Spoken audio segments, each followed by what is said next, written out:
Wait another 30 seconds. Hey, bub. Is another studio about to miss the mark with Henry Cavill? Bruce Campbell is going to be doing this till he's 90? Fans of the original Hellboy films are about to be confused. Can Robert Downey Jr. do for the MCU what Robert Downey Jr. did for the MCU? All this and more on Cutting Edge Hero Live.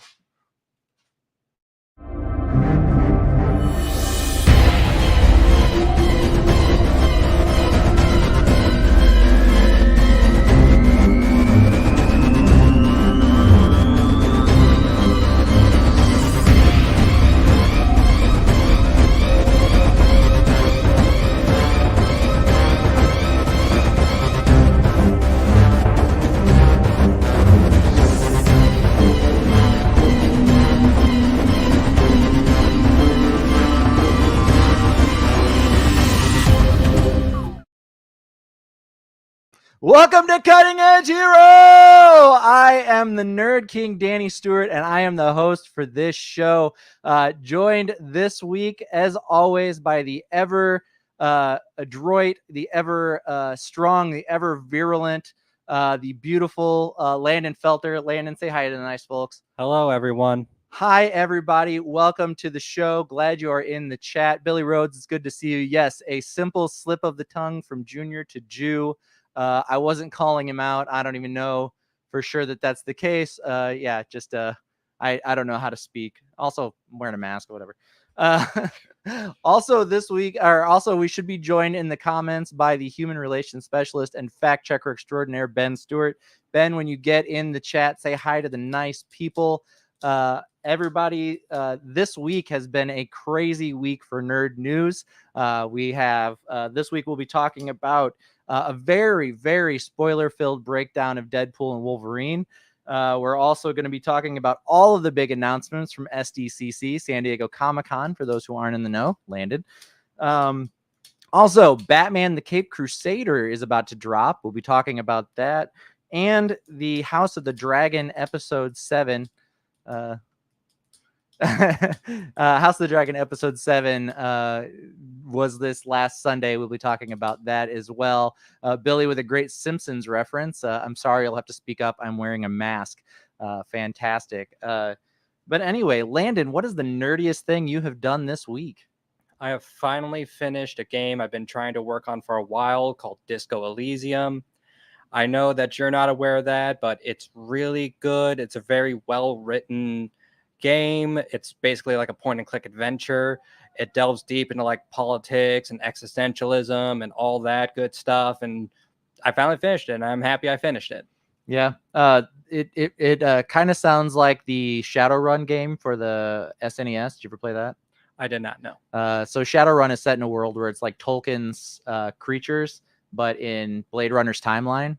And they made a game. It's a tabletop RPG setting, but they made a Super Nintendo game for it that was you play as this like detective going through the world of Shadowrun trying to solve a mystery. It's a lot of fun. Neat. In Disco Elysium, you're actually also a detective trying to solve a murder. Yeah. Yeah. See, I have some frame of reference, even if I've never played the game. Yeah. Isn't that crazy? You've practically played it already. Don't let me spoil the ending for you. Also, for me this week, I think the nerdiest thing I did was go to see Deadpool and Wolverine opening night. I was there at 7:30, super excited. Took my Batman. What is happening?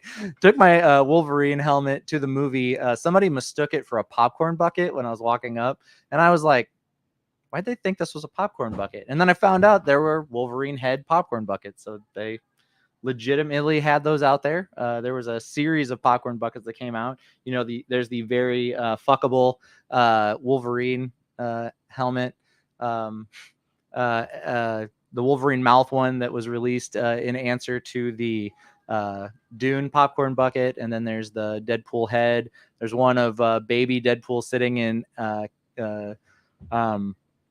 Professor X's chair. There was a Headpool popcorn bucket that was released. I watched a video on all of them. Some of them not functional at all. I believe that. I'm certain that some of these are just straight up souvenirs, not Yeah. meant for use. Well, like the baby Deadpool one, like the back of the chair open and there was room for maybe like a fistful of popcorn in there. And it was like, I couldn't imagine dropping $25 on this to get popcorn in it. And like 3 bites in, you're like, well, guess I'll go get more popcorn. And I saw none of these when I went to the theater myself. Yeah. Well, it depended on, did I fuck it yet? No, I didn't get the fuckable one. It is crazy how it looks like it is just perfectly sized to put a fleshlight in it. That seemed to be the what they were going for there. And I'm waiting for that to Rule 34 its way into Pornhub. So keep an eye out for that. I'm certain it already exists, Danny. Yeah, more than likely. Yeah, so we have a lot of news to break down. So let's go ahead and get to the bullet points.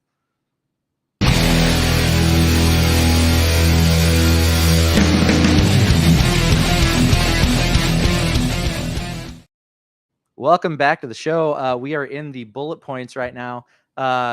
So before I kick us off in this news, I'm going to take my helmet off and then we can continue the show from there.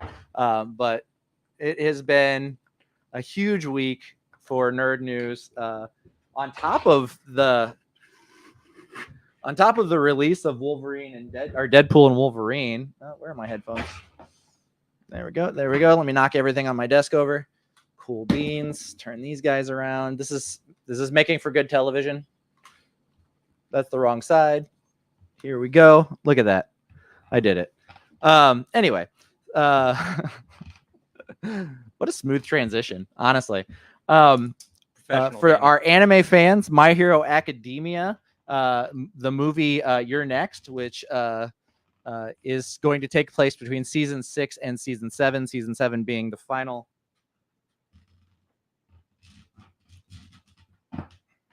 Jesus Christ. Season 7 being the final season for My Hero Academia. The trailer for that has dropped. You can expect a U.S. release of the film this fall. The movie is basically that an evil version of All Might rises up, and the kids from My Hero, from UA High School, are going to have to fight him.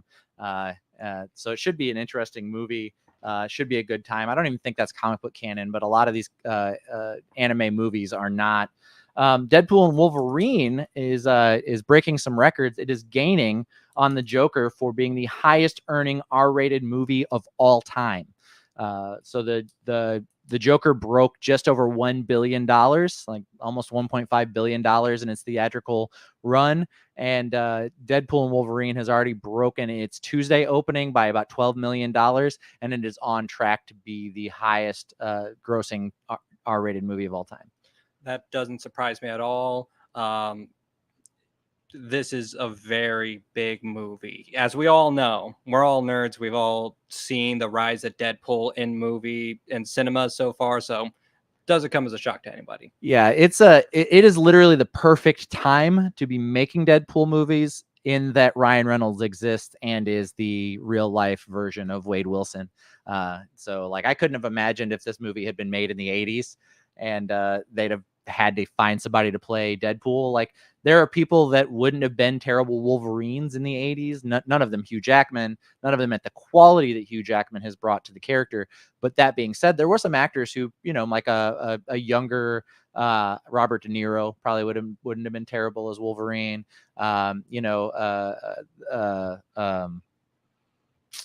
Tommy Lee Jones probably wouldn't have been terrible as a Wolverine option, but Deadpool options, like, there just was nobody. I can't think of anybody irreverent and in the kind of shape that Ryan Reynolds keeps himself in that could have been our on-screen Wade Wilson prior to this time period. I feel as though we're kind of just beating a dead horse by saying that he was the perfect person to play Deadpool. People have been saying that since before Deadpool movies have been coming out. Like, yeah. It's just established fact. He is Deadpool. I remember whenever X-Men Origins Wolverine was coming out and they had said that he was cast as Wade Wilson, and I was like, my God, that is perfect. And then we did not get that. We didn't get that at all. But no, but that's not on him. No, that's not on Ryan. It really is not Ryan Reynolds' fault. His portrayal of Wade Wilson was perfect, even in that, up until the travesty that was the end of the movie when they added all the superpowers and the closed his mouth up for whatever reason. Like that whole thing was so dumb. But also, like, he clearly bends his arms prior to unsheathing the katana blades that are in his arms. And that doesn't seem possible considering they're solid metal. I don't really know what to say. Like, who thought that was like, oh, this makes sense. Space Boy, welcome to the show. I'm late, but watched Deadpool yesterday, and it was genuinely good. Like, I didn't think it'd be better than like a 5 out of 10, but after seeing it, it's a solid 8 out of 10. You went in with low expectations and were excited. I went in with extremely high expectations and was still blown away. So for me, it was incredible. I like I told my friend Ken Murphy, father of Cape Con. I told him, I was like, it felt like they made this movie specifically for me. Like, just watching it, it was just like one thing after another where I was just like, oh my God, I'm so happy. I've seen a lot of lists of like the good and the bad for the movie, and we'll break that down in a minute. But for me, there was mostly good, and it greatly outweighs any bad. Kevin Feige says that Star Trek Picard was so well executed that he decided showrunner Terry Matalas was the only person who could bring Vision back to the MCU. I haven't seen Star Trek Picard, and so I don't understand. I don't understand what that means, but I'm excited to see Vision on the big screen again. Have you watched Star Trek Picard? I have not watched Star Trek Picard. God, I really need to get on that. I'm sure Billy's like slamming his phone into something right now. Just probably watch it. But yeah. So anyway, Fantastic Four: First Steps began filming yesterday. So that being said, there was actually a leak of the set footage where it looks like they might be building the Baxter Building or something attached to the Baxter Building. But this is from Unbox PhD on Twitter. These are images of them establishing something connected to the FF. I don't know if that's like a landing pad for the Fantastic car or what that's going to end up being, but expect more leaks as filming progresses. I'm sure even with the best set watchers, you're going to see a lot of stuff. Billy Rhodes said season 3 of Picard was pretty good. Fantastic. That is a ringing endorsement. The House of the Dragon season 2 finale, which doesn't air until Sunday, had large pieces of it leaked on TikTok, thanks to a newer creation TikTok channel that came and went very quickly. HBO was like, get that off of there. Yeah, so for those of you who had some of the scenes spoiled, I didn't see it, but yeah, big chunks of the finale have been spoiled. Also, you could probably spoil it by reading the Blood and Dragons. Is that what it's called? I don't know. It's Dance of the Dragons. The Dance of the Dragons book that the series is based off of. But anyway, HBO was pretty mad about that. And for recent recollection, there hasn't been a major like leak or spoiler of anything online in a while that I can think of, as far as like chunks of footage. Fox Pixar Media said, was it because of First Steps coming soon from Paramount and Marvel? Absolutely. Yeah, the Fantastic Four set footage, absolutely. And like I said, I assume there will be more of it. Fox Pixar Media, also thank you for all of the videos you posted on YouTube of you drawing the bananas in pajamas and Danger Mouse characters. That was I enjoyed that. It was very fun. In Marvel Comics news, they are finishing out the Blood Hunt storyline in the comics, and because of the higher profile of Doom based on some releases at SDCC that we will again get into in a minute, Dr. Doom in the Marvel Comics 616 is now the Sorcerer Supreme of Earth. 616, which is kind of crazy, but they're even making him higher profile in the comics based on the fact that he's becoming higher profile in the MCU. So yeah, in the end of the Blood Hunt series, Dr. Doom takes over as Sorcerer Supreme of Earth from Doctor Strange, replacing him once again. And Strange has been replaced a handful of times as Sorcerer Supreme. Brother Voodoo was the Sorcerer Supreme for a while. there have been a couple other in the Marvel Comics canon, but yeah, currently it's Doctor Doom. So, knowing how Doom is in combining both science and magic in equal parts with a lot of his stuff, do you think they might be gearing up for him to also become the Scientist Supreme? I don't think they're even going to tap into Scientist Supreme for the MC or for Marvel. Hold on, let me take that back. I don't think they're going to mess with Scientist Supreme in the Marvel Comics. Ben Stewart is in the chat. Ben, say hi to the nice people. I'm glad you're here. But in the comics, the after they made Hank Pym the Scientist Supreme, that kind of went away. Like, Really? they really haven't had another Scientist Supreme since that I'm aware of. So I don't see that being a thing. That was kind of an idea that, like, every so often, because he's a founding Avenger, Marvel tries every so often to redeem Hank Pym from the spousal abuse issues that he had in the Avengers comics, and it fails miserably every time. Like, comic fans will not forgive Hank Pym for that, and have not for many, many years, and it has led to him being replaced so many times with a couple of different versions. And you can see that in the MCU, his contributions to creating Ultron and stuff were given to Tony Stark. Hank Pym is this irredeemable character that nobody will take a chance on. Yeah, I mean, it's kind of a hard thing to forgive. Yeah, totally. That being said, we also the thing that people can't forgive is that while he was having a serious mental breakdown and was his psyche was split into an alter who was evil, he smacked his wife, and none of that matters. It's just that it happened, and comic fans will not forgive him. And it's been not saying that you need to forgive spousal abuse, but also that was one story by one writer who thought it would be something that would really fire up the fans, and it has just been an unforgivable thing for Hank Pym, no matter how the story's told. Well, in that case, I guess the writer was right. Yeah, it has really stuck with him. So don't throw spousal abuse on your comic character if you don't plan on that being a part of their mythos forever, because it will be. If only Hank Pym was a Star Wars character, then those fans would probably love him. Oh, geez. Yeah, that's calling out Darth Vader there. Let's see. Star Wars Skeleton Crew's premiere date will be... okay, let me try this again. Star Wars Skeleton Crew is going to premiere in December, and it will be full of Star Wars Easter eggs. That is according to Jude Law and director Jonathan Watts. They are saying that in the period that this takes place, they're just going to fill it with Star Wars references, and that's not just tech, but characters and other things video game references, TV show references, movie references. So I guess it's going to be a nostalgia fest. So I don't know. That seems to be working for everybody that's doing it. I can't see why Star Wars wouldn't also jump on the bandwagon of nostalgia fests.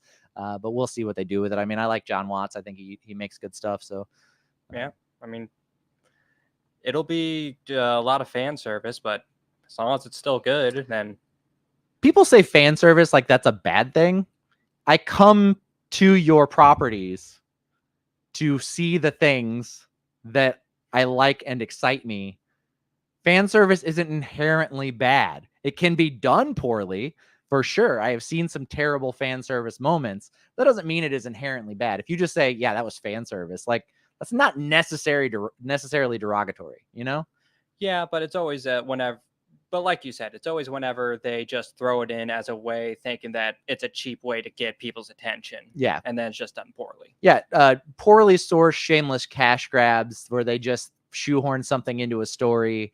And then the presentation of it doesn't make sense. The presence of it doesn't make sense. Yeah, that's awful. That's terrible fan service. But yeah, I do want to see the characters that I love from the properties that I love in the series that they make, for sure. So yeah, I'm gonna make I love fan service t-shirts or something. That'll be the new motto for Cutting Edge Hero.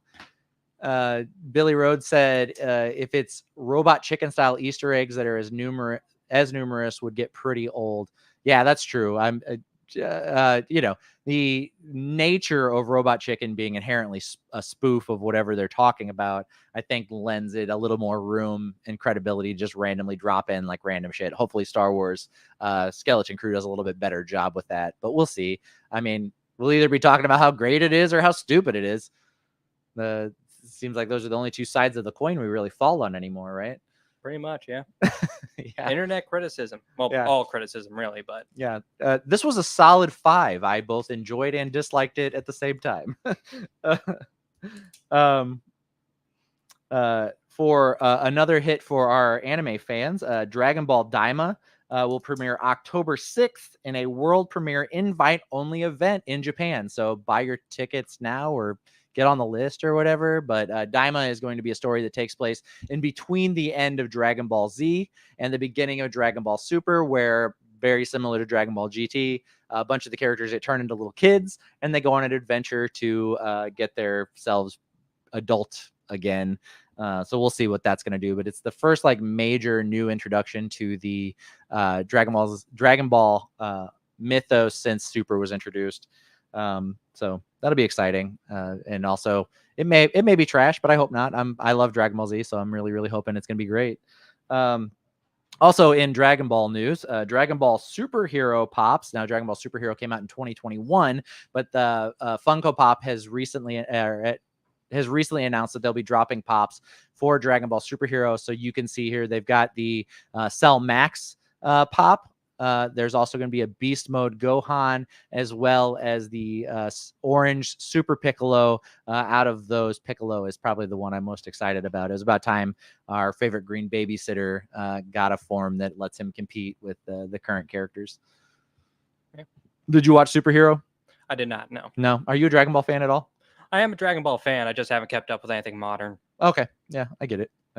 But yeah, Hero was good. Superhero was good. I really enjoyed the movie. And I'm glad that they're finally giving Gohan some power again after the end of the Cell saga, where they, going into the Majin Buu saga, they basically just nerfed him. So I'm glad that his power is escalating again. Batman the Caped Crusader, the new animated series, will be premiering on Amazon Prime this Thursday, August 1st. So for those of you who are fans of the classic Batman the Animated Series, this is being helmed by Bruce Timm as the producer, as well as J.J. Abrams and what is his name? The guy that made the Batman, Matt Reeves, and will feature the full cast of Batman characters. From what I can see, there's a new take on Harley Quinn for sure. Her colors are a little bit different. And then we are also seeing a new take on the Penguin. So I don't know if you guys caught this yet, but the Penguin is actually being gender swapped. It will be a female character named Oswalda Cobblepot. And she is being voiced by Minnie Driver. I did just read an article where she's saying she hopes someday that her version of the Penguin and Colin Farrell's version of the Penguin will get to do a crossover. I think that's very big wishful thinking. I don't see that actually happening.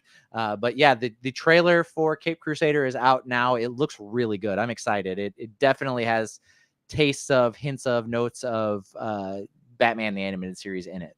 It looks really good to me as well. I've heard that this is a bit closer to like a noir than a standard superhero type of show.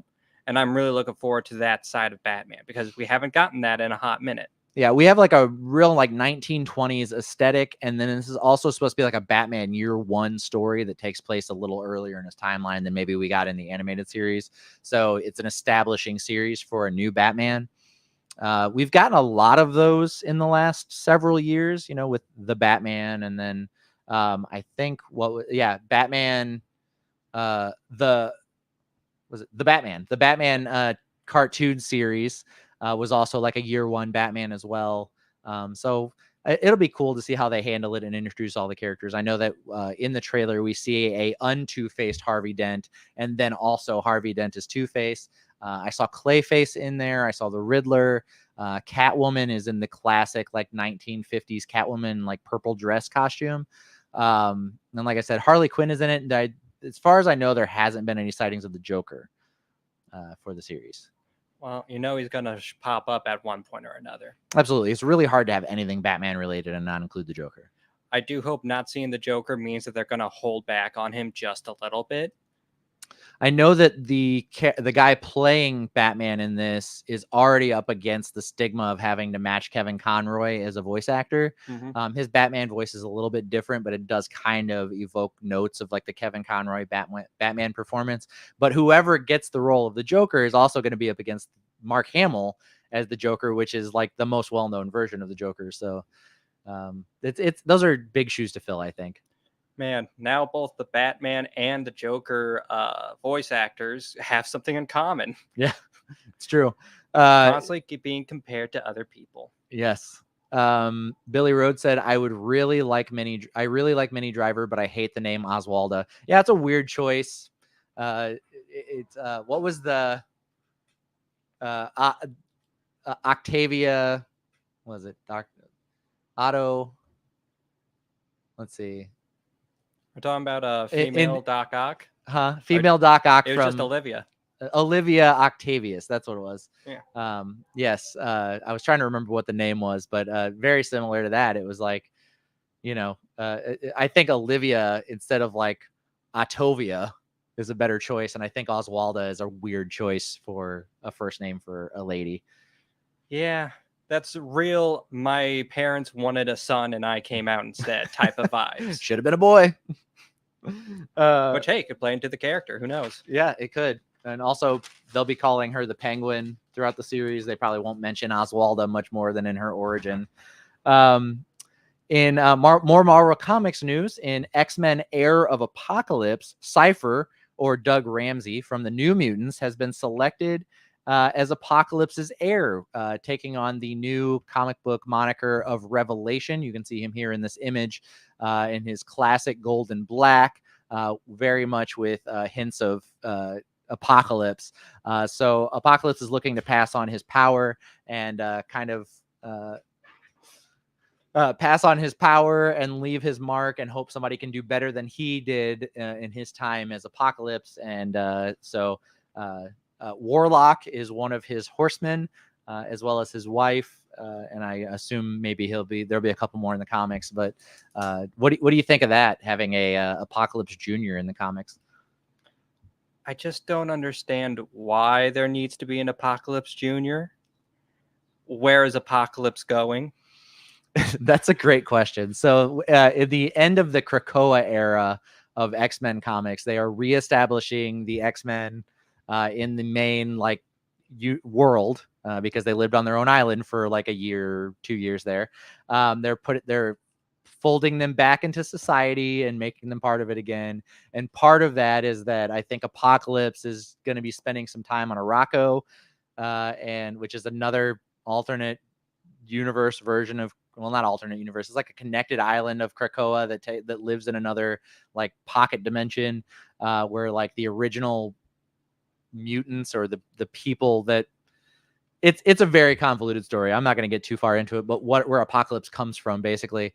And I think he's going there for a while, so he won't be on Earth. And he needed somebody to kind of as a placeholder for his dream while he's gone. So it's not only I'm going to leave you in charge of my stuff here, I'm going to adopt you as a surrogate child. Yes, very much so. And it was like a American Idol style competition for who got to be his predecessor, and like Forge and Cable, and I think Wolverine was in the running, as well as some other X-Men characters that didn't make the cut, and he ended up landing on Cypher out of all of them. Okay. That's all I gotta say is okay. Okay, yeah, but anyway, comics are weird. Yeah, comics are weird, as we've mentioned a handful of times. And we don't normally do hard-hitting journalism here on Cutting Edge Hero, but in a incredible announcement this week, Taco Bell has announced that the Baja Blast Gelato will hit stores on September 3rd. So get ready, nerds. It's about to get good. If you are trying to find new ways to consume your Baja Blast, as they're also going to be unveiling in the future a Baja Blast pie, as well as some other desserts themed around the Mountain Dew flavor. But So you can get that exclusively at Taco Bell for now, and then food chains everywhere starting in the next couple of years. Billy Rhodes said, I guess they had to give Cypher something to do. Yeah, dude, Doug Ramsey has been a weird character. He can speak any language. That's like his mutant abilities. He can speak. That's it. He can speak any language, including computer code, which is why he's bros with Warlock. And that was part of like Krakoa. He was the only one that could translate what Krakoa was saying while people were living on the island. And now he just needs a new role. So yeah, he's taking over as Apocalypse Jr. Ben said Taco Bell must have gotten a sweet deal on a Ninja Creamy on TikTok Shop. That's funny. I almost bought a Ninja Creamy for Katrina's 30th birthday party because I was looking for like slushy machine options to make butterbeer slushies for everybody at the party, and I couldn't find a slushy machine, and I almost bought one of those just to make like butterbeer ice cream instead. They're kind of neat. I'm interested. All right. When you said Ninja Creamy, my first thought was that it was some sort of anime treat that you bought off of TikTok. Like the brand Ninja didn't even pop to my mind. Right. Yeah. It's a weird name too. So Ninja released their unveil. I don't know how you would say it. It's a kitchen product, but they put out an ice cream maker called the Ninja Creamy. I think a couple of years ago, and now they have a more like bigger, more professional version as well that you can get your hands on. So they have like a single serve, and then it makes like a whole like pint of ice cream or quart of ice cream or whatever. They got to work on that name, but that sounds great. I think they're happy with it. I think the marketing, it sells itself. You want to go get a Ninja Creamy? Kinda, but just so that I can constantly look people in the eye and say, yeah, I got a Ninja Creamy. Yeah. Or you hand them some ice cream you've made and they're like, where'd you get this? Oh, I made it with my Ninja Creamy. Yeah.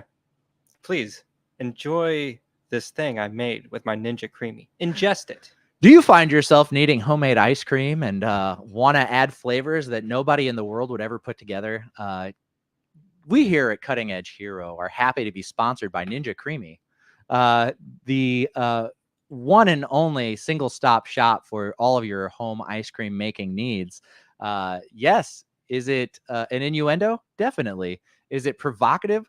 Of course. Go out today to your local utensil store and or TJ Maxx or Kohl's or JC Penney and get yourself a Ninja Creamy now.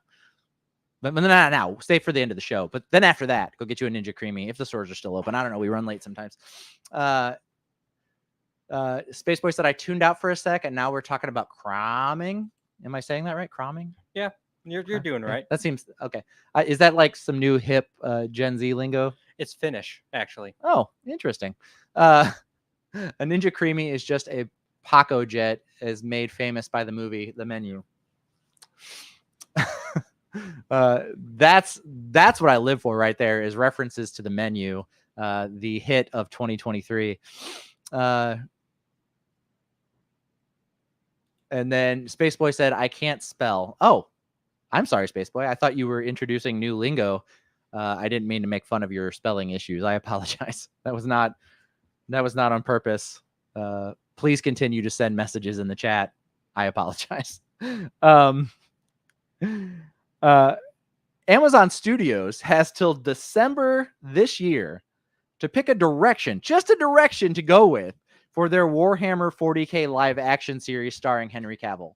Like, shit or get off the couch, you know? Like, it's such a weird thing that they're just like, they've been holding on to this IP for years now and have not decided what they're going to do with it. Hey, here's a thought. Maybe they should let the dude with a lot of passion for it pick the direction. Yes. Head of Warhammer 40K Studios, Henry Cavill, should pick the direction for where the Warhammer 40K live action series is going. I totally agree with that. Yeah, just isn't he the one who tried to pitch the show for years and they picked it up and now they're just twiddling their thumbs? Well, so they picked it up and then they did their first series from it, which ended up being just a show where Henry Cavill sat around and talked about Warhammer 40K with his friends for hours on end, and not what they were kind of hoping for. So now I think they're maybe a little scared to, like, go forward with it. But that being said, like there's so much Warhammer 40K stuff out there that they can pull from, that they could tell stories from now until the actual year 40,000 and never run out of material. So it's like, let's get this ball rolling. Even if your first effort is terrible, learn from your mistakes and do a second effort. Like, dump some money into it, make a property, see what sticks, and then go from there. Yeah. And I think we can trust that they have good people in house, because Fallout is awesome. Yeah. Do you know anything about Fallout? No, I've never seen it. I've heard that they're games, and I think last I heard they had like a Magic the Gathering set. I don't know shit about that, though. Interesting. To hear more about all of things Fallout, tune into Last Date at Danger Noodle. Is that? Thank you, Danny. It's Date Night at Power Noodle. Date Night at Power Noodle. My bad. A show hosted by our own Landon and Billy Rhodes, from who you may know from the chat. You can find that on YouTube as well. Date Night at Danger Noodle. Christopher Brown, the best new TV show this year equals Fallout. I totally agree with that. Fallout was awesome. I really, really enjoyed it. My nose itches. I apologize, everyone. Yes, Fallout was awesome. And if you've not necessarily played the game Warhammer 40K, but if you've read any of the novelizations, any of the stuff out there, it's just a really big, expansive universe. It's like Star Wars, but it's in like a totalitarian universe where everybody's giant super soldiers wearing kick-ass knight armor and blasting chain rifles at each other. Like, get out! Like, it sells itself, honestly. The visuals alone, like, they could do an animated series a la Invincible, and I think it would kill. And it could just be stories, just random stories from the Warhammer universe. Spaceboy said, or Fox Pixar Media said, Spaceboy, what animation got leaked on Disney Channel? I think we're talking about like the Disney Pixar leaks that came out unveiling some of their newer projects and stuff. It wasn't necessarily like actual footage. It was just some like emails, some internal emails and stuff that got leaked that gave away some of the stuff they were planning. James Gunn's Superman movie is officially wrapped as of yesterday. So we should be seeing a trailer relatively soon, I would think. The movie is releasing next year. So it's done. It's in the can. They're really just down to like editing, adding special effects, all that kind of stuff. So, the majority of the work that goes into a movie after the actors are done. But yeah, I would say it would be interesting if like around the time of D23, they drop the trailer. Because we're going to get some pretty big announcements for like Daredevil Born Again and stuff is supposed to be releasing information for D23, which is in a couple weeks, I think. So it would be great if we got something by then, even if it's just a teaser for the Superman film. That being said, they had a merch booth at SDCC for the Superman movie and then unveiled the merch online through Hot Topic, and it is all sold out already. Damn. Yeah. Went that quick. People are that excited for the Kingdom Come Superman logo in red and yellow. I don't know. It was like t-shirts and hats and stuff, but they're literally already sold out. Yeah. I guess people are excited. I hadn't seen that much buzz about it online, but maybe I just haven't kept my eyes peeled as much as I thought I did.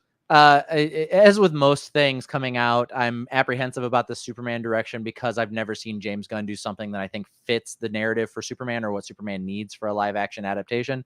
But I am reserving my judgment until I see the movie or at least a trailer. Usually you can tell pretty well by like the trailer material whether a movie's gonna be worth the shit or not. But so we'll see. I'm looking forward to it. I think he might be able to pull it off, but I haven't even seen a trailer yet. No one has, so I can't be certain.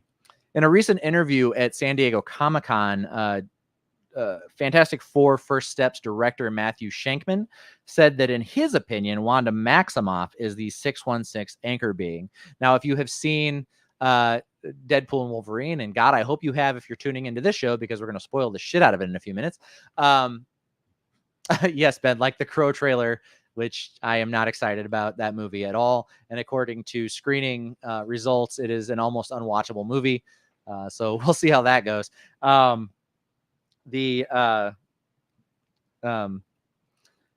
introduction of anchor beings that hold a universe together, and when they die, that timeline falls apart, essentially. is kind of taken nerds by storm this week. We're all talking about who the anchor beings of what are. Kevin Feige has already said that Tony Stark is not the anchor being of the MCU 616. People are estimating that it might be Peter Parker. People have thought that it could be, like maybe the MCU Wolverine when he gets introduced, and maybe Wolverine is just the anchor being in every universe he ends up in because he lives for so long. I think it's a weird concept to introduce because it means that when your anchor being dies, your universe dies, and then your universe's death would be entirely hinged on when your anchor being lives and dies. So like the average person has roughly a lifespan of like 85 years, 75 to 85 years. So your anchor being is good for about 75 to 85 years, barring he doesn't get in a catastrophic accident or something terrible doesn't happen to him. I mean, yeah, but the total death of your universe is normally about what was it, like a couple 100,000 years after their death? So in Deadpool and Wolverine, when Paradox says that they might have another like 1,500 years or so before the universe ends, 1,500, yeah. which isn't a long time, not in the life of a universe. It more than likely is going to last billions of years beyond whenever all of humankind is gone. So it's a weird concept to introduce. I understand what they're doing with it narratively, and then their death doesn't inherently mean that the universe is going to end right away. There's some time afterwards, but at the same time, it's just a weird concept that there's going to be one person born in a universe that's going to have a roughly less than 100-year lifespan, and then that universe dies. Like, what's the power that person represents in a universe that narratively the universe dies at the end? That's called being a main character. Yeah, it's main character energy for sure. I'm assuming the one for our universe was Jesus Christ, and that's why everything's going so poorly lately. We're really on the edge of that anchor being degradation. I mean, which is crazy because the world's only like 3,000 years old at this point. Ben Stewart says Spider-Man is the anchor always. And Fox Pixar Media said, was Superman in Twisters? Yeah, he was. That's David Cornsweet. Yes, bringing it back to Twisters. Still haven't seen it. Looking forward to when that goes to streaming services so that I can. Let's see. What else do I have left? Bruce Campbell, in a recent interview, confirmed that he will reprise his role as Ash Williams for the animated Evil Dead series. So there is currently a plan for 2 more Evil Dead movies, which are currently in the work at the same time. And then also on top of that, they're going to be doing a animated Evil Dead series starring the original hero of the Evil Dead series, Ash Williams. He said that his voice has not aged as badly as his body has. And while he cannot hold up with the physical constraints of playing Ash, he certainly can get in a booth and voice him. You know what? Good on him for knowing like what he can and can't do. A lot of actors struggle with that, I've noticed. Yeah, so what he said was the physical demands of the Ash versus Evil Dead television series were such a strain on him that he had to retire the character in live action, but he will reprise them for animation. So that's really cool. Christopher Brown says that the anchor could be Groot. Groot as an anchor being is a great idea since he technically doesn't really ever die. He just regrows himself in a new body. Well, James Gunn's explanation of Groot in the MCU was that the second Groot is his son. In the Marvel Comics canon, Groot can regrow himself from a sliver and is still the original Groot. And I think it's all a matter of perspective. Groot basically lives forever. So yeah, absolutely. I think Groot could be a great anchor being. I think it's interesting that we're going to be talking about anchor beings for the next like 15 years. Once they establish who it is for the MCU and then what that means and what's going down with that. My Hero Academia. I should have really consolidated these. I'm going to do better next week. I promise. My Hero Academia's manga finale will drop this Sunday, August 4th on the Shonen Jump app and the Manga Plus app. I will wait for the animation because I never cross anime and manga. If I read the manga, I don't watch the anime. And if I watch the anime, I don't read the manga. So I'm excited to see how it all goes down, though. I am too. I dropped off on My Hero Academia because of technical difficulties on my end. But I am hoping to pick it back up and binge what I have missed so that I can get caught up with everyone else. Yeah, hopefully it wraps in a good way and leaves an opening for a spinoff series or a next steps, maybe an older Deku, as the main hero of the universe or what have you. I do remember the creator very early in My Hero Academia saying that he wanted to keep the series going as long as One Piece. And here we are talking about the finale. So yeah, yeah, he lasted a few years. Um, let's see. I already talked about that. If you didn't catch the news at SDC, and we'll be talking about it more here in a minute, Robert Downey Jr. is coming back to play Dr. Doom in the MCU for the next two Avengers films. He is going to be making an estimated $100 million for his return to the MCU. So that's a lot of money. Imagine what I could do with $100 million, I can't imagine what I could do with $100 million. I can tell you one thing I would do with $100 million. I'd spend $100 million. I'm not good with money.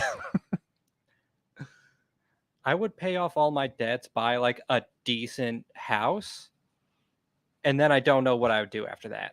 Honestly. Yeah. Honest to God. Even if I bought every little thing I ever wanted, I don't think I'd spend $100 million still. Fox Pixar Media said, you got any thoughts on Superman Legacy? And also, could Stark be a bad guy? Superman Legacy, we broke down just a few minutes ago. Go back and watch that earlier. And then if Stark could be a bad guy, I think definitely. And we'll be talking about that here in a minute when we break down SDCC.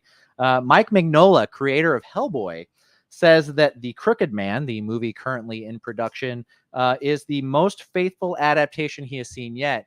And if you are a fan of the Hellboy comics, that means to me that it's going to look nothing like the last two attempts to make a Hellboy movie, because for the most part in the comics, Hellboy is just a detective working on like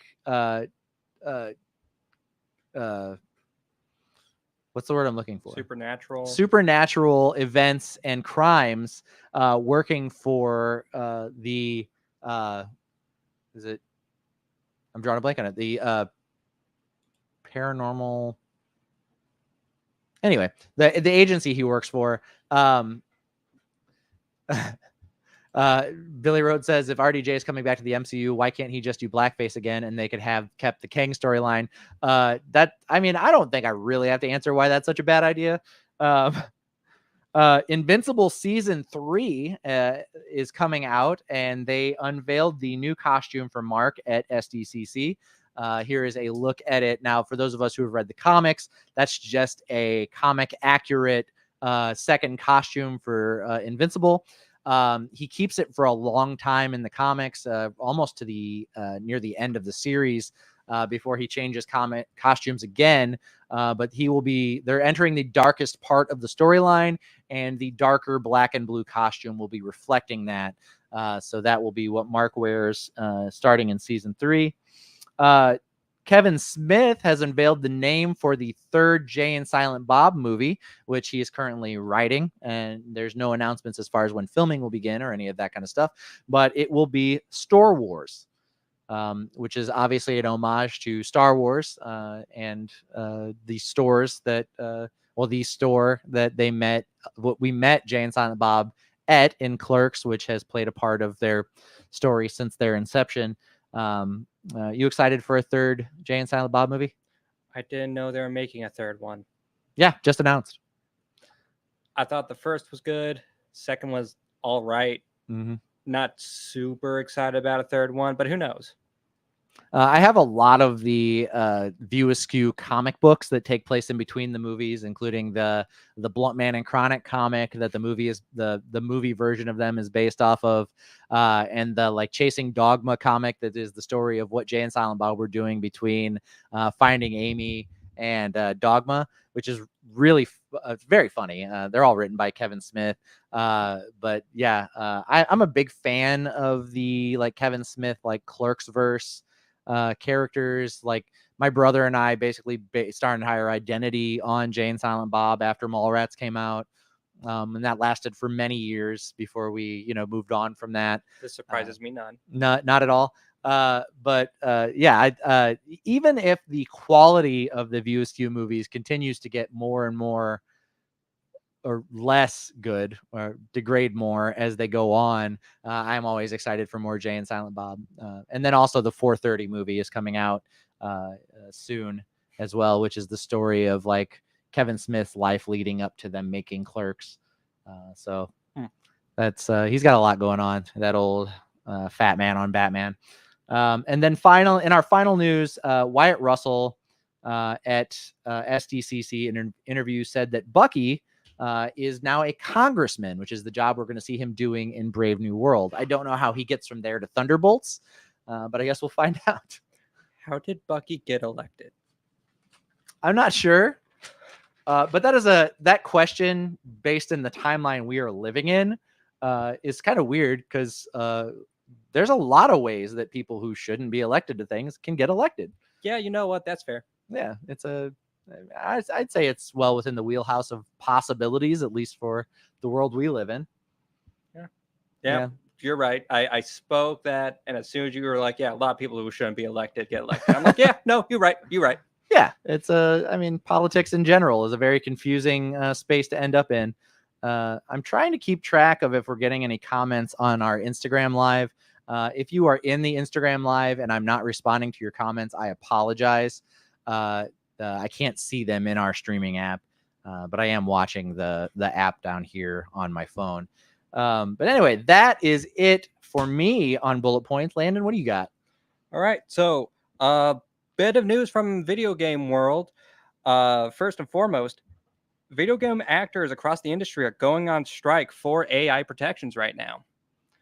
As we saw earlier, writers had done this earlier this year, late last year, about that time. And they ended up signing an agreement after a while and getting good protections. That did not extend to actors for video games. Currently, all games in production will not be affected by this. So your GTA 6 and anything else currently being made is not going to be affected. But future projects are on hold until they reach an agreement. Was there any Sims 5 news on that? Sadly, there wasn't. I pray for all the Simlish actors to get good deals as they speak utter. Yeah. Hire me. Don't be a scab, Danny. I'm not going to work. I just want to voice Wolverine in the next Wolverine game that Insomniac is putting out. So if I could just get that job. Yeah. Speaking of X-Men video games, the Deadpool video game, due to the popularity of the third movie, has sold on eBay for a bid of $140. Wow. Yeah. Before the movie, it was like a $25 game you could pick up at any used gaming store. And now it's that much. Like I said, it was on eBay and it was a bid, so take it with a grain of salt. That's just what a few people are willing to pay for that, but still, it's insane. Yeah, I didn't even pay full price for it whenever it came out. It shouldn't have been full price. It was mid. The great thing about that video game, the gameplay sucks, the story isn't great, but Nolan North just voicing Wolverine and just talking all sorts of mad shit all over the Marvel universe from beginning to end is what makes that game worthwhile. So again, I never thought it was worth the money that you had to pay to play it, especially when it first came out. But I did get on YouTube and watch a compilation of all the scenes from the game. Yeah, you're right, Billy. It's low mid, but the writing is just what keeps it up just that little bit. Yeah. Fox Pixar Media. Is there anything you want to see from the new phase of DCU under the control of creator of Spooky Island himself, aka James Gunn? What I would like to see with the newer version of the DCU, this new universe that we're getting, is just some really well-made superhero films. I think DC has good characters, and their stories told well are enjoyable. And if you have any doubt about that, go watch any of the DC animated series movies that they have put out in the last 20 years. and be blown away by how good they are, and then watch anything live action that DC has put out in the last 20 years and see how shit they are compared to the animated. And that's even the good ones they've done. DC's always been king of animation. Marvel's tried and had a few successes, but DC, that's where they rule. Yeah, which is so weird that they can own the animation studio that is just wholesale mopping the floor with everyone else for the quality of their animated movies, and they can't transition that into a live action anything for any reason. It's mind-boggling. Like, how are they looking at this like the success on the left hand and then trying on the right hand and not being like, how are we not getting this when we're making this, you know? Yeah, it is baffling. Yeah, I don't think I'll ever understand that. Yeah. But anyway, what else you got, Landon?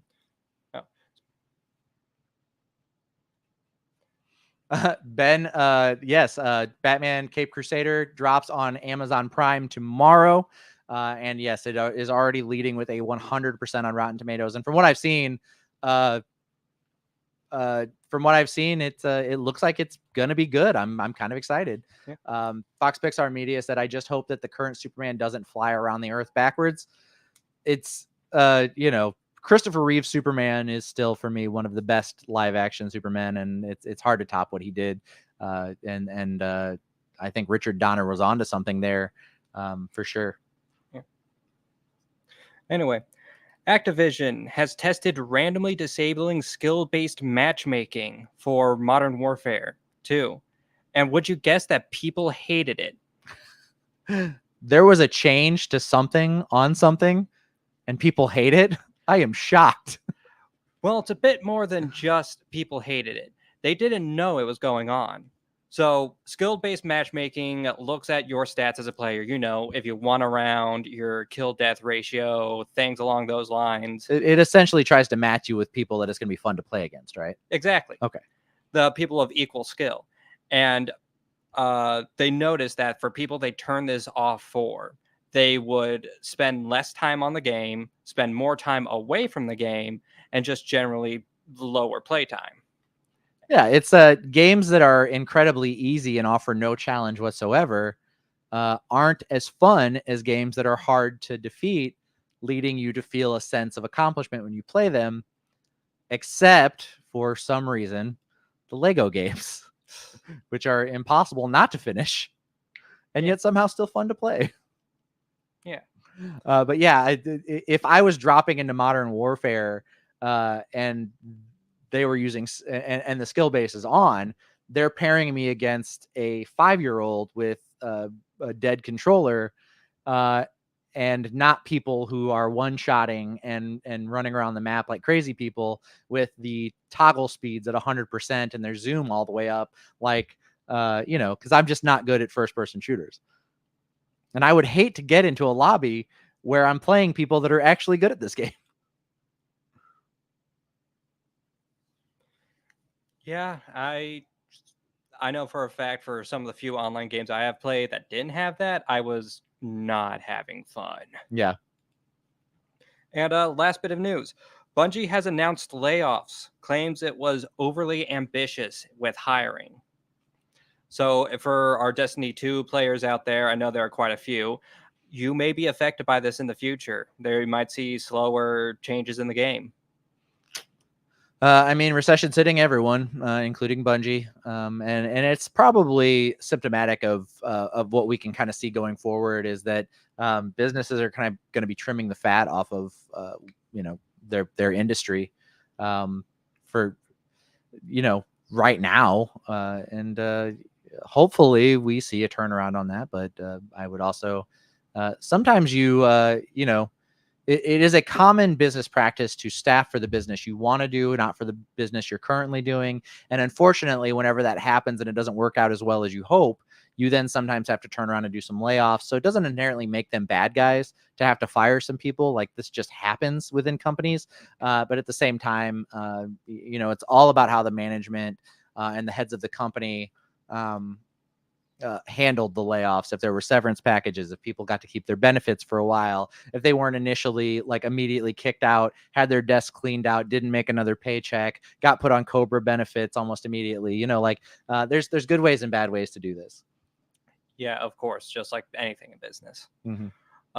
Christopher Brown, they've been going downhill since they sold Halo.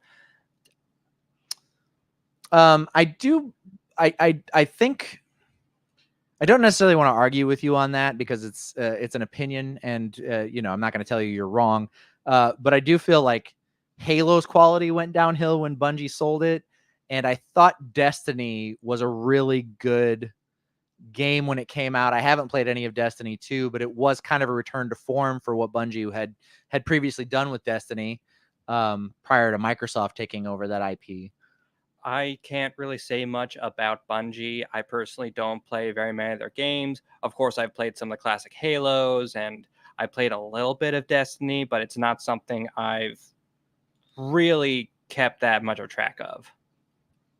Yeah, I really, when I finished the first Destiny, I played the story mode, and one of the common complaints with it is that when you finish the game, it doesn't really feel like you finished it.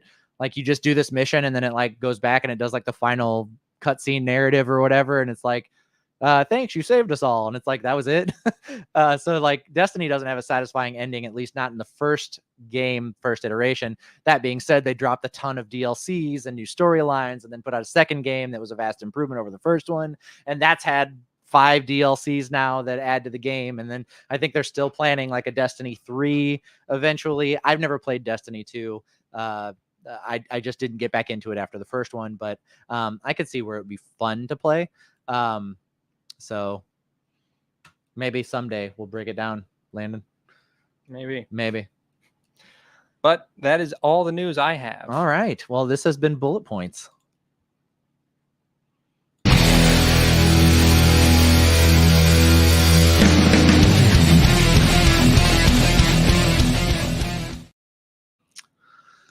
So very, very heavy spoiler review and discussion for Deadpool and Wolverine. So I'm telling you right now, if you've not seen the movie and you want to avoid spoilers, now is the time to step away.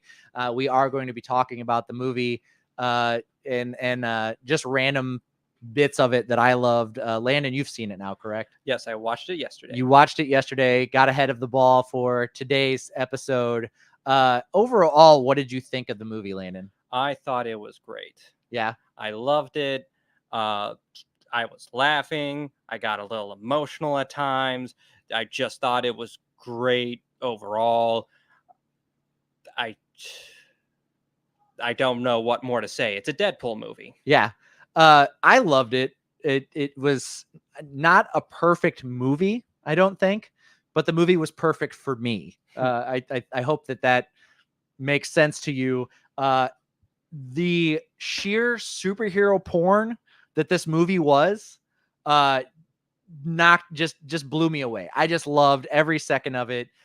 Hugh Jackman in a more, or not even in a more, Hugh Jackman in a Wolverine costume, and it only took 25 years to get there. Oh my God. Like that alone made the whole movie worth it. He could have just stood there for the movie and Deadpool could have done everything around him, and he was just in the Wolverine costume. I'd have died happy. But the fact that not only did we get that, but we got like a much more Wolverine accurate Logan in the movie with Hugh Jackman getting to play him. Far more violent, way more stabby, profane. And not that Logan is overly profane the way that Deadpool is in the comics, but he also doesn't pull his punches with that. They just like do the Comic Sans like blur outs of whenever he swears and stuff in the comics. There's been a lot of different Wolverine storylines where he's pretty graphic. Yeah. Spaceboy said the movie caught me off guard with how much I enjoyed it. Like, I don't know, Marvel has been disappointing for a while, so it was really nice to be pleasantly surprised. Like, I'd watch the film again. Yeah, absolutely.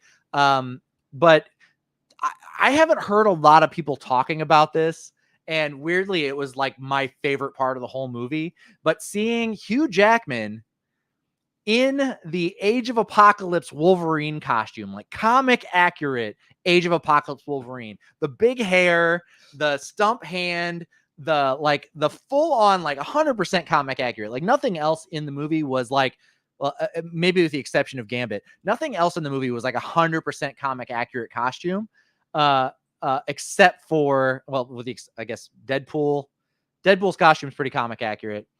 The Gambit costume is extremely comic accurate, but that one hit, like, taste of the comic accurate Age of Apocalypse Wolverine just blew me away. It was my favorite part of the whole movie. I was so excited when they added that.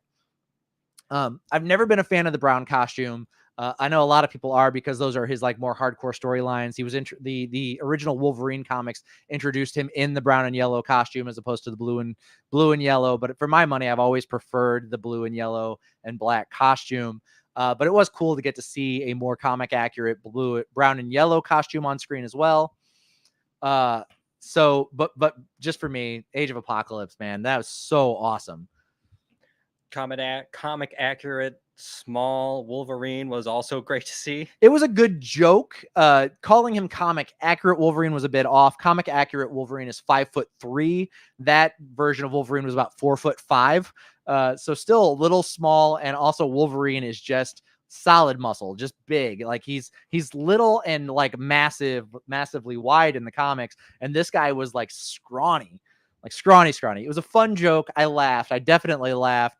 And it's just my like inherent nerdiness and need to correct things that it's like, that was not comic accurate Wolverine. How dare you? You know? But yeah, it was a great joke though. Seeing him like step off the bar stool and he was just tiny. That was pretty funny. Yeah. What joke absolutely made both you, and what joke absolutely made the entire audience crack up at your theater? I think I would say it's probably one of the earliest jokes in the movie, whenever he's like, how are we going to honor Logan and his death? And he's like, simple answer, we're not. And then immediately he's digging a fucking hole and trying to get Wolverine back out of the hole. Like, my God, like the leading up to the movie, one of the biggest pieces of speculation that I heard anybody saying is like, they're not going to mess with Logan and how it ended. Like, that was just too like perfect of an ending, and you don't really want to mess with that. You know, fans loved it. It was a huge like well-loved movie, and people thought it was a great send-off to Hugh Jackman's Wolverine.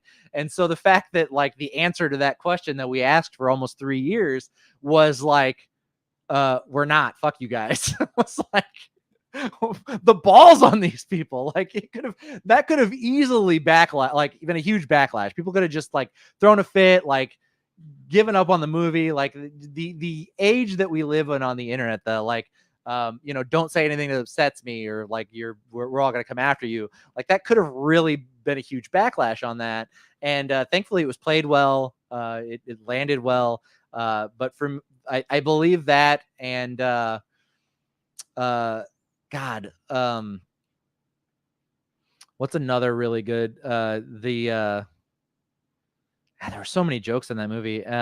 So what did you feel like was the biggest laugh for you and the biggest laugh for the theater? So the biggest laugh for me, and also Spaceboy here, who is quoting it, is the quote, I was wrong. The Honda Odyssey fucks, unlike you, Needle Dick," referring to Wolverine after they are halfway through the fight in the Honda Odyssey. Yeah.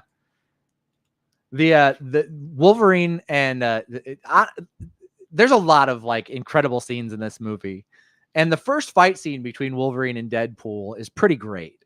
It's I've heard some people complaining the choreography on it's not that great. They they're just kind of just like running at each other and just stabbing, which I think, unless I completely missed the point of the movie, was the point of that fight scene. Like, they weren't two ninjas like squaring off in like this epic fight scene. It is two people who don't care if they get injured because they can heal. So why would they do anything to avoid an injury, or at least do much to avoid an injury? Right. If they could take the stab at the other guy. It's two people that speak in a language most other people don't understand, and they were having a conversation. And that conversation was, I'm going to stick this blade in you, repeatedly. And that it was a conversation of like, again, no words, just violence, just physical, like getting all their shit out on each other. And it was incredible. Like, I don't think it needed incredible fight choreography, because I don't think that was the point. It was dirty and it was violent. And I think that was the point of that fight. But the Honda Odyssey fight, whenever Deadpool tears into Wolverine, and then Wolverine turns around and tells Deadpool how much of a fucking joke he is. And then Deadpool says, "I'm going to hurt you now." And Deadpool and Wolverine's like, "Oh yeah, like we're going to talk some more." And he didn't expect that Deadpool was finally ready to put the words down and just be violent. And man, is that fight great. It is. And like they're constantly throwing each other out of the Odyssey just for them to crawl back in to keep fighting. Yes. And like the staging for that fight was amazing. Joey, who I watched the movie with, they said that certain scenes felt like they were meant for like a comic panel. Yeah. And that really helped the fight with them as well. Yes, absolutely. The Honda Odyssey fight inside the van is beautiful. And I could not like I didn't really think from the first fight that they could have set the bar any higher for the fights, but that was insane. Like going into this movie, my expectations were very high, but I could not have guessed at what we would have gotten in that fight scene alone. And that's not counting all of the gratuitous cameos we got in this film. Mm-hmm. But for me, like that, I'm a huge Wolverine fan, and that goes back to my induction of the X-Men, which was the X-Men animated series that came out in the 90s. That's where my love of comics kind of bloomed. I'd always loved superheroes. I remember when I was a kid, and I think I've mentioned this on air a few times, but my school, I think in like second or third grade, had a superhero encyclopedia.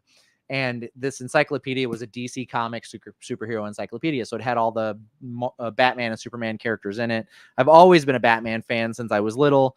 And I remember just like reading this encyclopedia from front to back. And it wasn't like these encyclopedias, which are like Marvel and DC Universe encyclopedias. It was just an encyclopedia with some comic book characters in it. And I read the whole book. But it really blossomed for me when X-Men, the animated series, hit televisions. Prior to that, it was my love of Ninja Turtles, and then I got into the X-Men. But from that period to this movie, I have waited my whole life to see Wolverine on screen. Really see Wolverine on screen, and we finally got it. And boy, was it worth the wait. I mean, I was floored. And I don't know that I can put it any other way. I was just absolutely blown away by it. Ben says, "I'm going to fight you now." And Wolverine says, "Oh, are you?" And gets punched in the nose. Classic. Yeah, absolutely. They teed that up. Like, it was like, where's this going to go? And then they just fucking brawl. And my God, was that perfect. The cameos. Let's talk about the cameos a little bit. So a lot of them were spoiled online before the movie came out. Thankfully, I stayed completely away from the internet once that happened and didn't get anything spoiled. I think the only cameo that got spoiled for me is the Chris Evans one. And I think that's because we'd been talking about it for like over a year. Because it had got leaked very early on that he was coming back and was probably playing Johnny Storm. So I think everybody kind of knew that was happening. But the introduction of Chris Evans in the Void, wearing all blue with red arm wraps, looking like Captain America, and Deadpool being so excited to get to meet Cap in person, and then it turns out to be Johnny Storm. Like, what a great bait and switch. Yeah. I was like, as soon as I saw him, as soon as I saw that he was like scrawnier than he was as Cap, and I saw that, and I was like, Johnny Storm.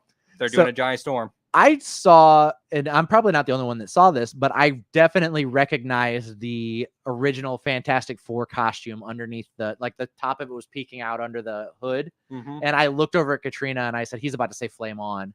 And she's like, "What?" And I said, "He's about to say flame on." And then they did the scene where he's like, "I've only got one thing to say to that."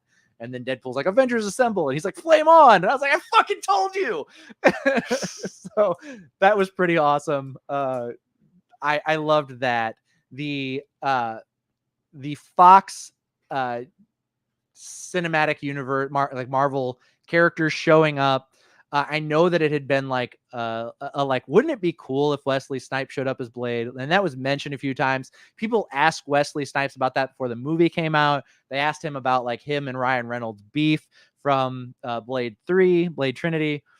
And basically what he had said was he's not in the movie, but he and Ryan Reynolds had squashed that beef and they actually get along now. And then that kind of clued people in that like he wouldn't be saying this in public if there wasn't something afterwards. But then when Blade walks out in the movie, like I was so excited. The Blade movies, all of the current comic movies, especially Marvel's, owe a huge debt of gratitude to the first Blade film.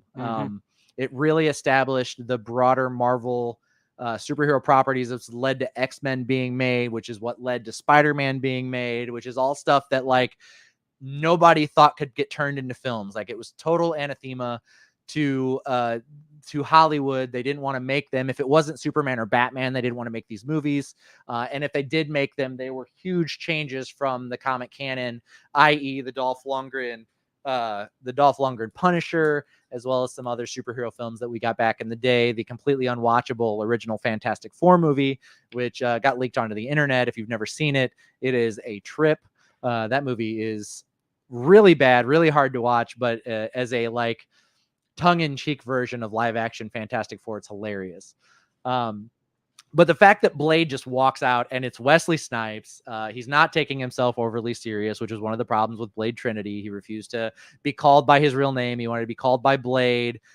He refused to leave his trailer. There's that famous CGI scene where he's laying on a slab and he's supposed to open his eyes and he refused to do it for the director, which I believe was David Goyer. Refused to open his eyes, so they CGI'd eyes over his closed eyes and it just looks terrible. Like that was all just this huge travesty. So for him to get to reprise the role of Blade and do it in such a great way was incredible. And I do like the line at the very end of the movie where Deadpool and Wolverine were like, look, a lot of people really helped us out. We don't think they got like a fair shake. Could you maybe do something for them? Which is, I think, the director's way of saying, hey, can we get these movies again, but right this time? Right. Jennifer Garner reprising her role as Elektra was awesome. Again, like I stand with the idea that the original Daredevil movie isn't a great movie. I do think Ben Affleck was a great Daredevil. I do think Michael Clark Duncan was a good Kingpin. And I loved Elektra in that movie. It was the first time we got Elektra in live action. It's we've got that, and then the Marvel Netflix Elektra, which I think are both great. I love both of those. And then Elektra got her own solo film after that, which didn't go on to be a franchise or whatever, but Jennifer Garner did a great job with the character. So getting to see her now, I think like 15 years later, reprising the role of Elektra was awesome. I'm sad that we didn't get a Ben Affleck cameo. I would have loved to have seen it, but also whenever they said that Daredevil was dead and Deadpool acted like he was upset about it, and Jennifer Garner's like, nah, it's okay.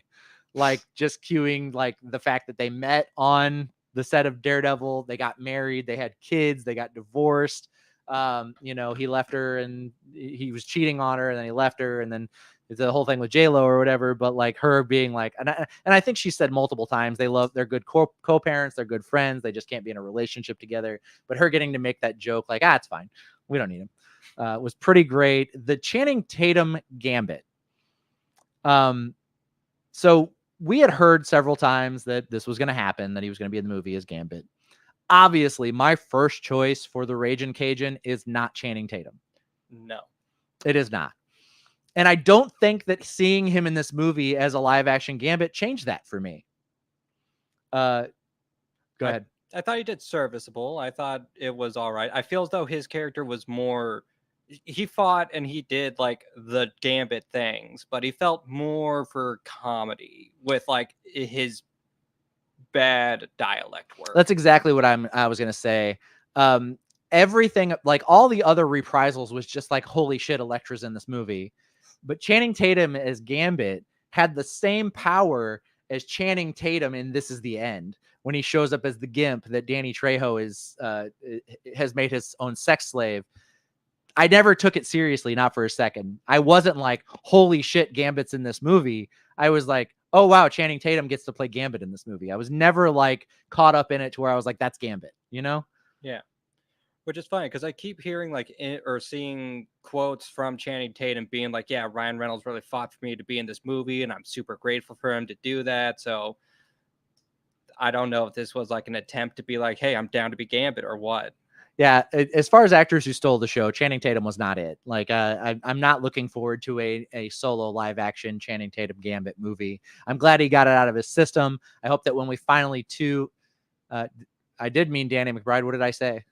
Did I say Danny Trejo? You said Danny Trejo. I want to watch that version of This Is the End for sure. But yes, the Danny McBride character in This Is the End. Anyway, Ben's quoting the Deadpool, like, I'm so sorry, beautiful. I'll be gentle. Who's your dialect coach? The Minions.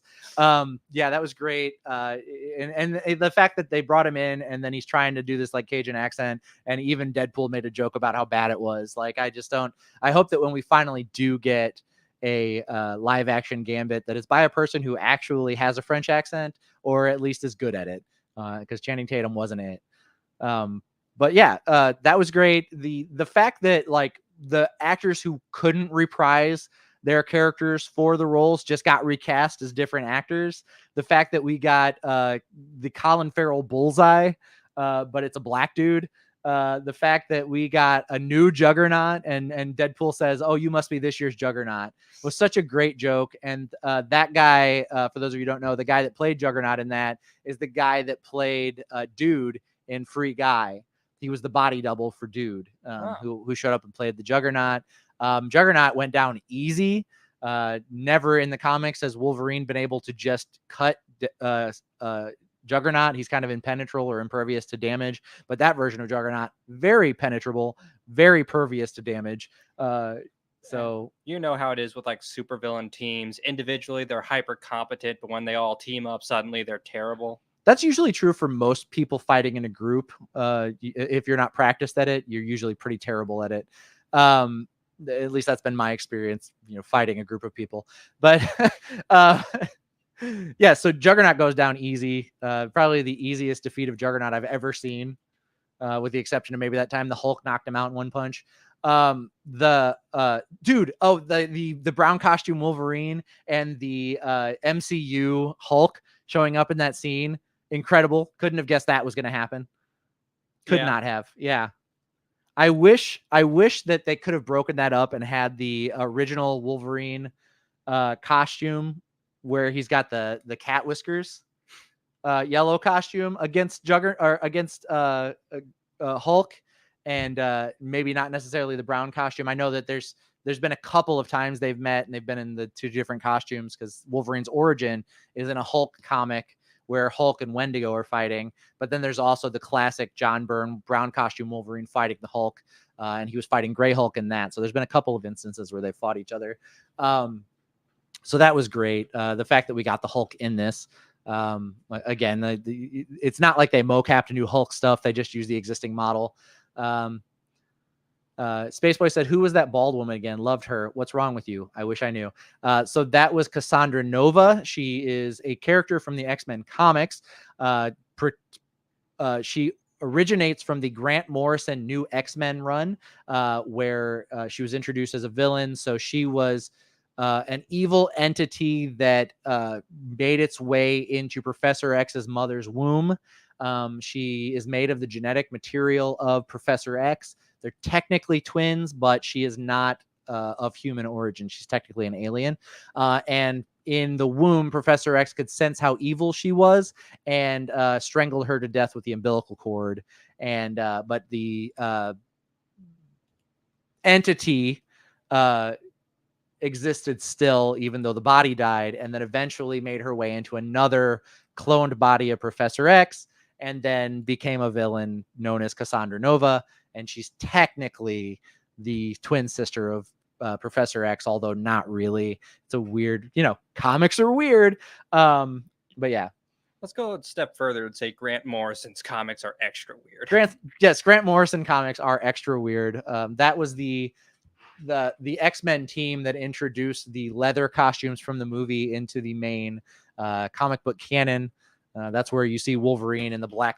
He wears like a wife beater, leather pants, a black leather jacket, and the jacket has a big yellow X across it. And all of the team's costumes are kind of like that. They're just black leather, which was not an improvement. Please continue giving me colorful comic book heroes, please. But yeah, Cassandra Nova, her powers are telekinesis and telepathy. We saw that in the movie, which he used to great effect. One of her powers is not immortality, where stabbing her, she heals automatically. That was weird, because that's just not an ability she has. But it was interesting. I mean, it worked for the story, I guess. All of the Deadpools we got. So many Deadpools.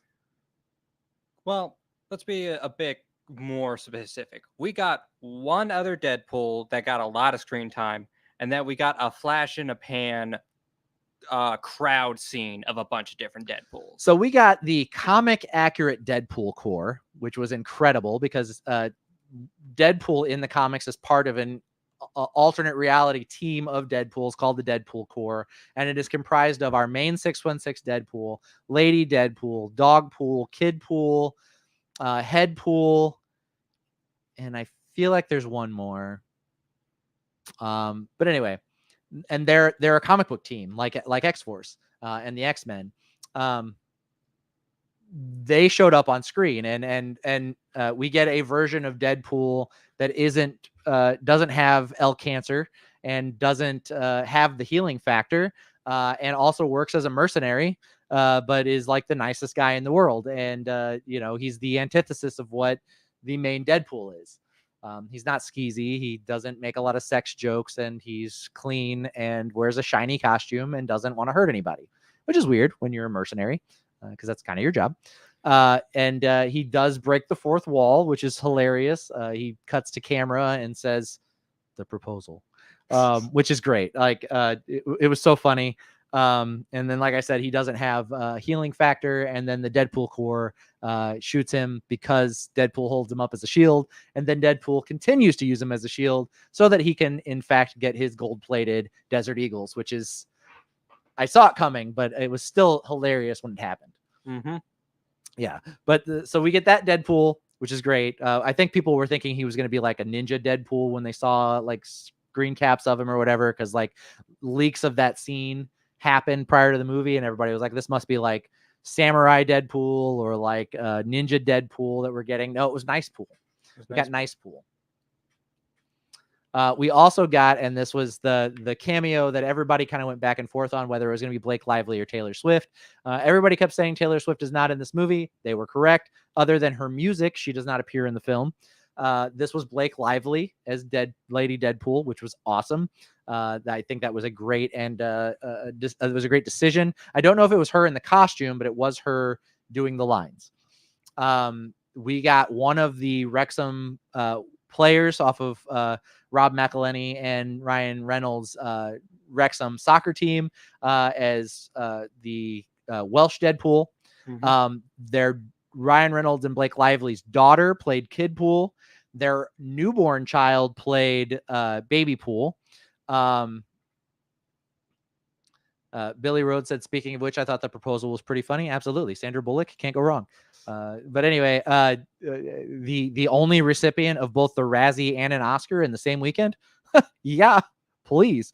Anyway, we got Cowboy Deadpool, which was Matthew McConaughey. And then I'm trying to think. Tom Holland's little brother was one of the alternate Deadpools in just a regular Deadpool costume. Huh. We also got the Ronin Deadpool. We got the Yoga Deadpool, or not Yoga, the Zen Deadpool, Zenpool from the comics. There was a Greatest Showman Deadpool that popped up in basically Hugh Jackman's circus leader or circus. I can't think of the name. Ringmaster costume from Greatest Showman. Of course, we got Peggy as Dogpool. Not necessarily the comic accurate Dogpool, but such a great choice. Such a weird looking dog, and I'm glad they put her in the movie. All of her scenes are pure gold. I'm sad that Kidpool didn't break out the lightsabers. So in the comics, Kidpool has 2 lightsabers, and that's what he uses as swords as opposed to Wade's katanas.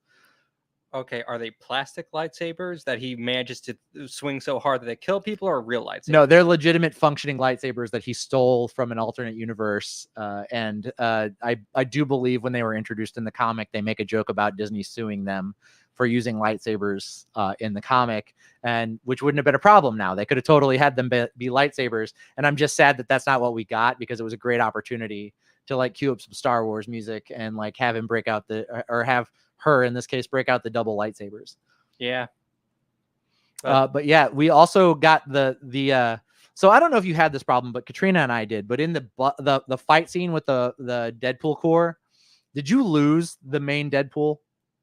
I did a couple of times, but like, you know, he's the one not dying, so it's easy to pick him back up. The scene where it like stops and it's just got all the Deadpools like laying down, like doing nothing. I thought the one in the middle was our main Deadpool. And I thought the joke was that he laid down and did nothing and Wolverine was still fighting. And then it moves, and then our Deadpool is pushing Wolverine through the crowd of other Deadpools. Now, another thing that I noticed, and I don't remember seeing an explanation for this in the movie, and I'm wondering about it now, but after the fight scene with all of the Deadpools, our Deadpool has entirely different swords on his back. He goes from having regular like cloth wrapped rayskin katanas to having like solid black like plastic or metal handles with like just rings around them, similar to like the Blade katana from the Blade movies. And my question is that not the Deadpool we started the movie with? Is it an entirely different Deadpool for the last part of the movie? Because I don't see him swapping katanas with anybody in the fight, but after that fight scene, his katanas are entirely different. It's the only change. See, I can imagine two things. Either that's a different Deadpool, or somehow he managed to swap katanas with somebody, which is also a very Deadpool thing, just off a pure accident. It is possible, but he also doesn't use the katanas again the rest of the movie, so you don't get to see if they're a traditional curved blade katana or if they're like a straight blade, like the Daywalker sword from the Blade movies. But I never saw an explanation in the movie, and I promise you I'm going to watch it multiple times, so maybe I'll see it. But it's a question I haven't seen asked on the internet, and I also haven't seen an answer for yet. So if anybody noticed anything, please fill me in. But I think, and it may be a joke of the movie, but I think the Deadpool that ends the film is a different Deadpool than the one that starts the film. I think we have a whole different Deadpool by the end of the movie. And Deadpool's 4, just the original Deadpool coming back to take his place. I'm not sure. I'm saying I never saw an explanation for the switch. I'll check online some more if anybody else noticed it. But I'm a huge sword nut. And so, of course, I was staring at the handles of his katanas whenever they were talking and the main like shit at the end of the movie was going down. Ben says it's definitely not a whole different Deadpool. You think that, but he's Deadpool. I mean, he definitely has the ability to swap and, the other Deadpool's off eating a chimichanga while this other Deadpool decides to finish the movie. I think that's definitely within the realm of something Deadpool would do. I'm not saying it happened. I'm saying, I think that would make the ending a little cheaper. But it is a question that I have because I never saw an explanation for it. So anyway, mindless speculation. He says he has all the memories and whatnot with Wolverine. Again, entirely possible that it's a failed attempt that previously happened. And this Deadpool is just jumping ship to a universe where it works out. That's the thing with alternate timelines. You can have the exact same story happen somewhere else and then end differently and then move into a universe where it happens the way you want it to. So I'm not saying that's the case. I'm just saying watch the movie again, see if you notice the difference and see if you can see an explanation for it. Cause I never saw one. That's it. That's all I'm saying. But mindless conjecture doesn't matter. Doesn't affect the movie. The ending of the film is, I think this is where it kind of loses quality a little bit. The ending is too, here's the thing I want to happen. And everybody who has all these rules that they have to live by and causes these huge, great universe shifting problems, just goes, you know what? You're right. We'll leave everybody in this universe and it's fine. And that certainly hasn't been the case in any other TVA related anything they've put out. This would be a huge problem, Yeah. So the fact that they were just like, yeah, you're fine. Wolverine can stay in this universe and all the other Fox characters can have a new world to live in. It's fine. We don't care. That for me was a little lazy. I know that they had spent the last, hour and 50 minutes blowing my mind, so I really can't complain. But the ending is where it kind of, they don't necessarily stick the landing for me, which is hard. Like a lot of movies struggle there. It's okay. But for me, the ending is a little too convenient, I think. Yeah, I think it was just a little. I half expected some jokes about the ending being rushed from Deadpool. Uh, but yeah, it really felt like they just wanted to wrap things up and didn't want to take too much time to do that. Yes, but I am also very happy that this universe has a Laura Kinney X-23 and a Logan uh, James Howlett Wolverine existing together and kind of living as father and daughter, which is something that never got to happen in the comics. Laura was basically an adult by the time she uh, really came to be her own person and was able to kind of be in Wolverine's life. So I'm excited that that's a thing that we may get to see in the future. I do hope we get, once the MCU fully establishes that these characters are inside the main 616, I do hope we eventually get a solo Laura Kinney Wolverine movie. I also hope we eventually get the introduction of Daken, Wolverine's son. I also hope we get the storyline where they trick Wolverine into killing all of his illegitimate children. I hope that happens. I hope that we get a lot of good Wolverine stuff going forward in the remainder of Hugh Jackman's tenure as the character. According to Kevin Feige, they're not recasting Wolverine anytime soon. Hugh Jackman is around for a little bit longer, probably through Secret Wars, and then we'll probably get a new Wolverine. Ben Stewart says, I have a theory that this Deadpool's Peter is Peter Parker because the other Deadpool were obsessed with that Peter, but our Deadpool was just like meh, so he can be fully obsessed with Spider-Man when they meet. That's possible. That would be funny if like it turns out they've been friends for years and Wade was just like, "Oh yeah, I don't actually know your last name." And he's just like, "Oh yeah, it's Parker." I never thought of that. The coincidence that they're both named Peter never once occurred to me. Ben, that is incredible. You just blown my mind, and I hope that's the case. I'm very excited about that. That would be amazing, Ben. Yeah. Yes, if he meets Peter, our Peter Parker from the 616, and he says, he learns his name and he calls him, what is it, Huggy Bear or Papa Bear? What does he call him? It doesn't matter. Whatever he calls him. Yeah, absolutely, 100%. But anyway, a couple of notable things that happened. The Sabretooth fight being so quickly finished was incredible. In the comics, Wolverine and Sabretooth did face off one final time, and he beheads him and left Sabretooth dead for a long time. And Sabretooth was actually in hell for a while. And then he ended up being resurrected and coming back as a villain. So that happened in the comics. The fact that they put it in the movie was really cool. I heard some comments on Sabretooth not having the fangs like he did in the original X-Men movie. But if you watch, he actually grows them in as he's approaching Wolverine, which was in, I think that's a thing from the X-Men Origins Wolverine. Sabretooth did that in the movie. His fangs turned from, or his teeth turned from teeth to fangs in that film. Spaceboy says, will we ever get a Peter Parker and Deadpool meetup? I would love that, but is Disney really going to let it happen? Absolutely. I think that's going to happen. And then, yeah, so and then all of the Fox villains that show up, like I said, the Russian from the Punisher movie, we actually got Ray Park reprising Toad, even though he has no speaking lines. I know that was like theorized that he wouldn't actually be Ray Park. It would just be a person playing Toad, but it actually was Ray Park in the costume. Lady Deathstrike didn't have any speaking lines. It wasn't Kelly Hu, I don't believe. And then she doesn't really have it. She dies also in that later fight against Goliath. I will say that it is a weird thing that happens in the movie that Pyro is able to steal all of Johnny Storm's fire.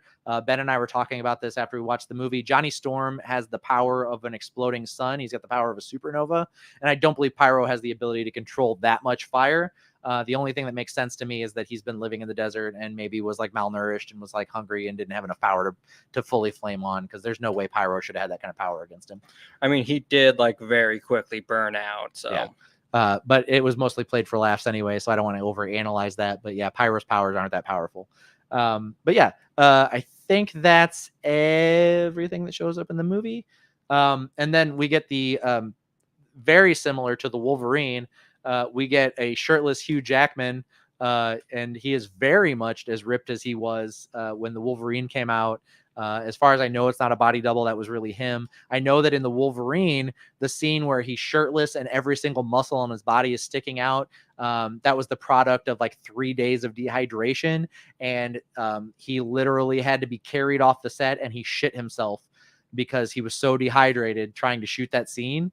So I hope he didn't go through that a second time just to get that shot. I hope not too. Yeah, but it was incredible. And then fucking getting Wolverine in the Wolverine mask. I screamed. I literally screamed in the theater. I was like, ah!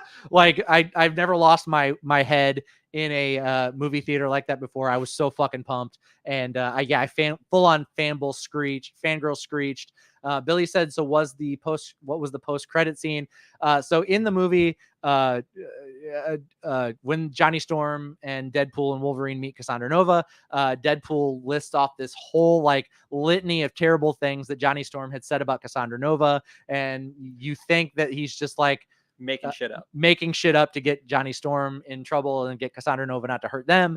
And then it's like a long list. I can't read them all off, but it's a lot.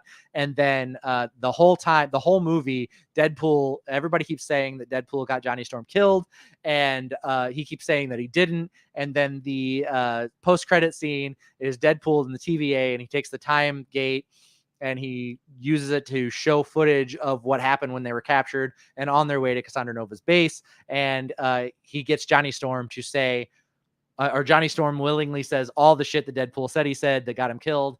And it is our first scene of Chris Evans in the MCU being very non-Captain America and rattling off a list of profanity that would make a sailor blush, and it's incredible. The post-credit scene is totally worth sticking around for. It is awesome.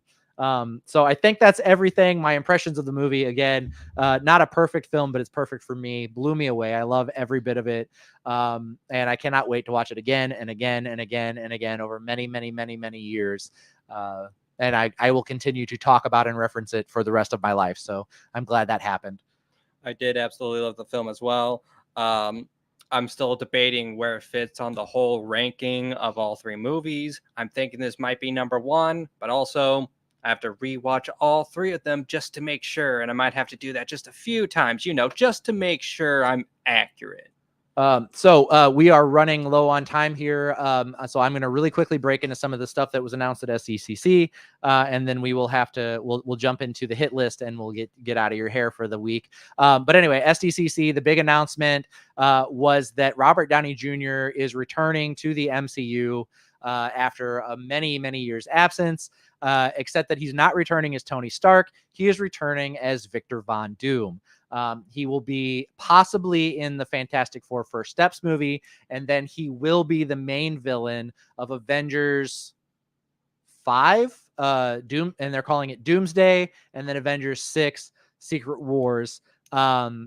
The other big news is that the Russo brothers are officially returning to direct Avengers Doomsday and Avengers Secret Wars. They are paying the Russo brothers a collective $80 million to direct. And like I said, they're paying Robert Downey Jr. An estimated $100 million to be in these two movies. For me personally, I feel like they could have done Doom better. I'm not excited to see Robert Downey Jr. in the MCU, but it's kind of transparent as to what they're going to be doing. He's going to be a Tony Stark variant who ends up turning into Dr. Doom instead of being Tony Stark. I think that the idea that the only character in the MCU that can be a super genius and have any effect on their reality has to be Tony Stark is a little ridiculous. The fact that they didn't give Hank Pym Ultron, the fact that instead of Reed Richards inventing time travel in the MCU, it ends up being Tony Stark in Endgame. It's just like this one and done character for the MCU. And I think that it kind of is going to cause these stories kind of stagnate if Tony Stark is the only one allowed to create world changing tech. That being said, I trust the process. I trust Kevin Feige to give us something. And I don't think they would have just done this as a shameless cash grab to like get fans back, as a lot of people are saying. I think that they came up with a really good way to do this and keep it closer to the comic canon. And it will probably be some kind of a bait and switch, the way that the first 3 Spider-Man films are a long form version of telling Spider-Man's origin, or, you know, the way that the first Mandarin that we got wasn't really the Mandarin. Now, that wasn't a great twist. It kind of sucked. But I think that there's a history of the MCU subverting expectations where you're expecting to get one thing and they give you something entirely different. And it made like the story was that all along, but they didn't give it to you in that kind of linear way that we expect it. So I do think it's possible that we're probably going to get this version of Doom introduced, and then again later an actual like in-world MCU variant Doctor Doom, as opposed to the variant that they're going to be fighting. I think this is not a knee-jerk reaction. I think this is a Scrabble to recover from the Jonathan Majors Kang Dynasty fallout. I don't think it's necessarily a clear cut, like this is how we were always going to introduce Doom. That being said, in an interview with Jon Favreau, apparently before he was even considered for Tony Stark, Robert Downey Jr. was considered for Dr. Doom. So that's something that he had previously been considered for anyway. But I don't know that that's necessarily where we're at now. Like that has any weight on what we're getting now. So I think the MCU just got a big boost from Deadpool and Wolverine, and I think that following up with this announcement of Robert Downey Jr. As Doom, as Dr. Doom, has like caused us to all be a little more apprehensive and pump the brakes, as opposed to being full steam ahead as we were at the end of walking out of Deadpool and Wolverine. So I don't know that it's necessarily a great decision, but again, I'll wait and see at least until a little bit further down the line before I really give an opinion on it. Because I don't think, with everything that they've been struggling with for Marvel with the fanboys, that they're gonna take this in a direction that doesn't necessarily make sense, you know? Yeah. It would be interesting if we ended up getting 2 Dooms at one point, and we end up shifting from Tony Stark Doom to an actual proper Doom, like you said before. I think that would be what would be best, but I have no idea if that's something they could even pull off. Then there was footage of Captain America Brave New World aired at SDCC, as well as some Thunderbolts footage was showing Ghost's new costume and Red Guardian's new costume. David Harbour was there to introduce the clips. The newest trailer that dropped for Captain America Brave New World mentions adamantium by name, coming from the dead Celestial sticking out of the ocean. So that was rumored that was going to be a big part of the story, and it is, with us getting an MCU Wolverine and then having adamantium introduced in this story. The fact that Falcon is getting an adamantium wingsuit, that the first person using adamantium in the MCU isn't going to be Logan. It is going to be Captain America, which is weird because, you know, vibranium shield, adamantium wings, you know, but it's fine. I don't think it inherently ruins the character or anything. It's just, you know, adamantium's Wolverine's thing. But that being said, season 2 of Lord of the of Rings of Power got a trailer there as well. They're releasing a boys prequel series starring Soldier Boy and Stormfront called Vought Rising. There was a teaser trailer for Creature Commandos. They unveiled the new DC Studios logo, and it's just the old DC logo with Studios underneath it. Yeah, Billy. Oh, good. They're finally going to address the giant dead body on the side of the planet. Yeah, absolutely.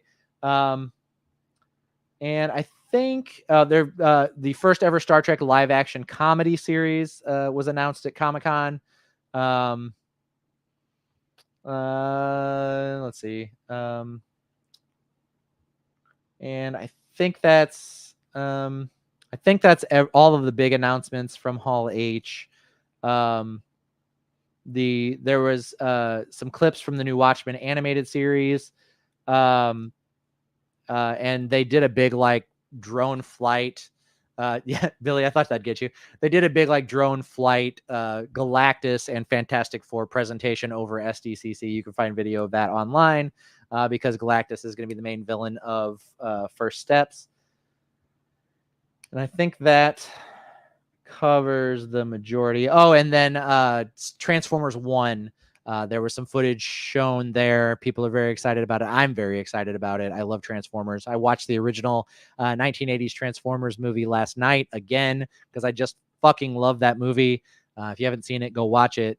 I cannot recommend it enough. For me, it's the best Transformers movie ever made, and I hope Transformers 1 comes at least somewhat close to it. We'll see.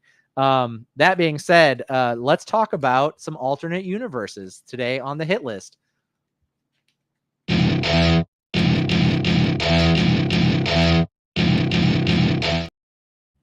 Welcome to the hit list. This week we are talking about our top 5 alternate realities. We will make this as quick as we can. That being said, get your lists in the chat so that we can move very quickly. Landon, do you have a list this week? I do have a list this week. All right. What do you have as your number 5? My number 5, this may worry some people. It's Marvel Ruins. Yeah, that would worry me. Go ahead.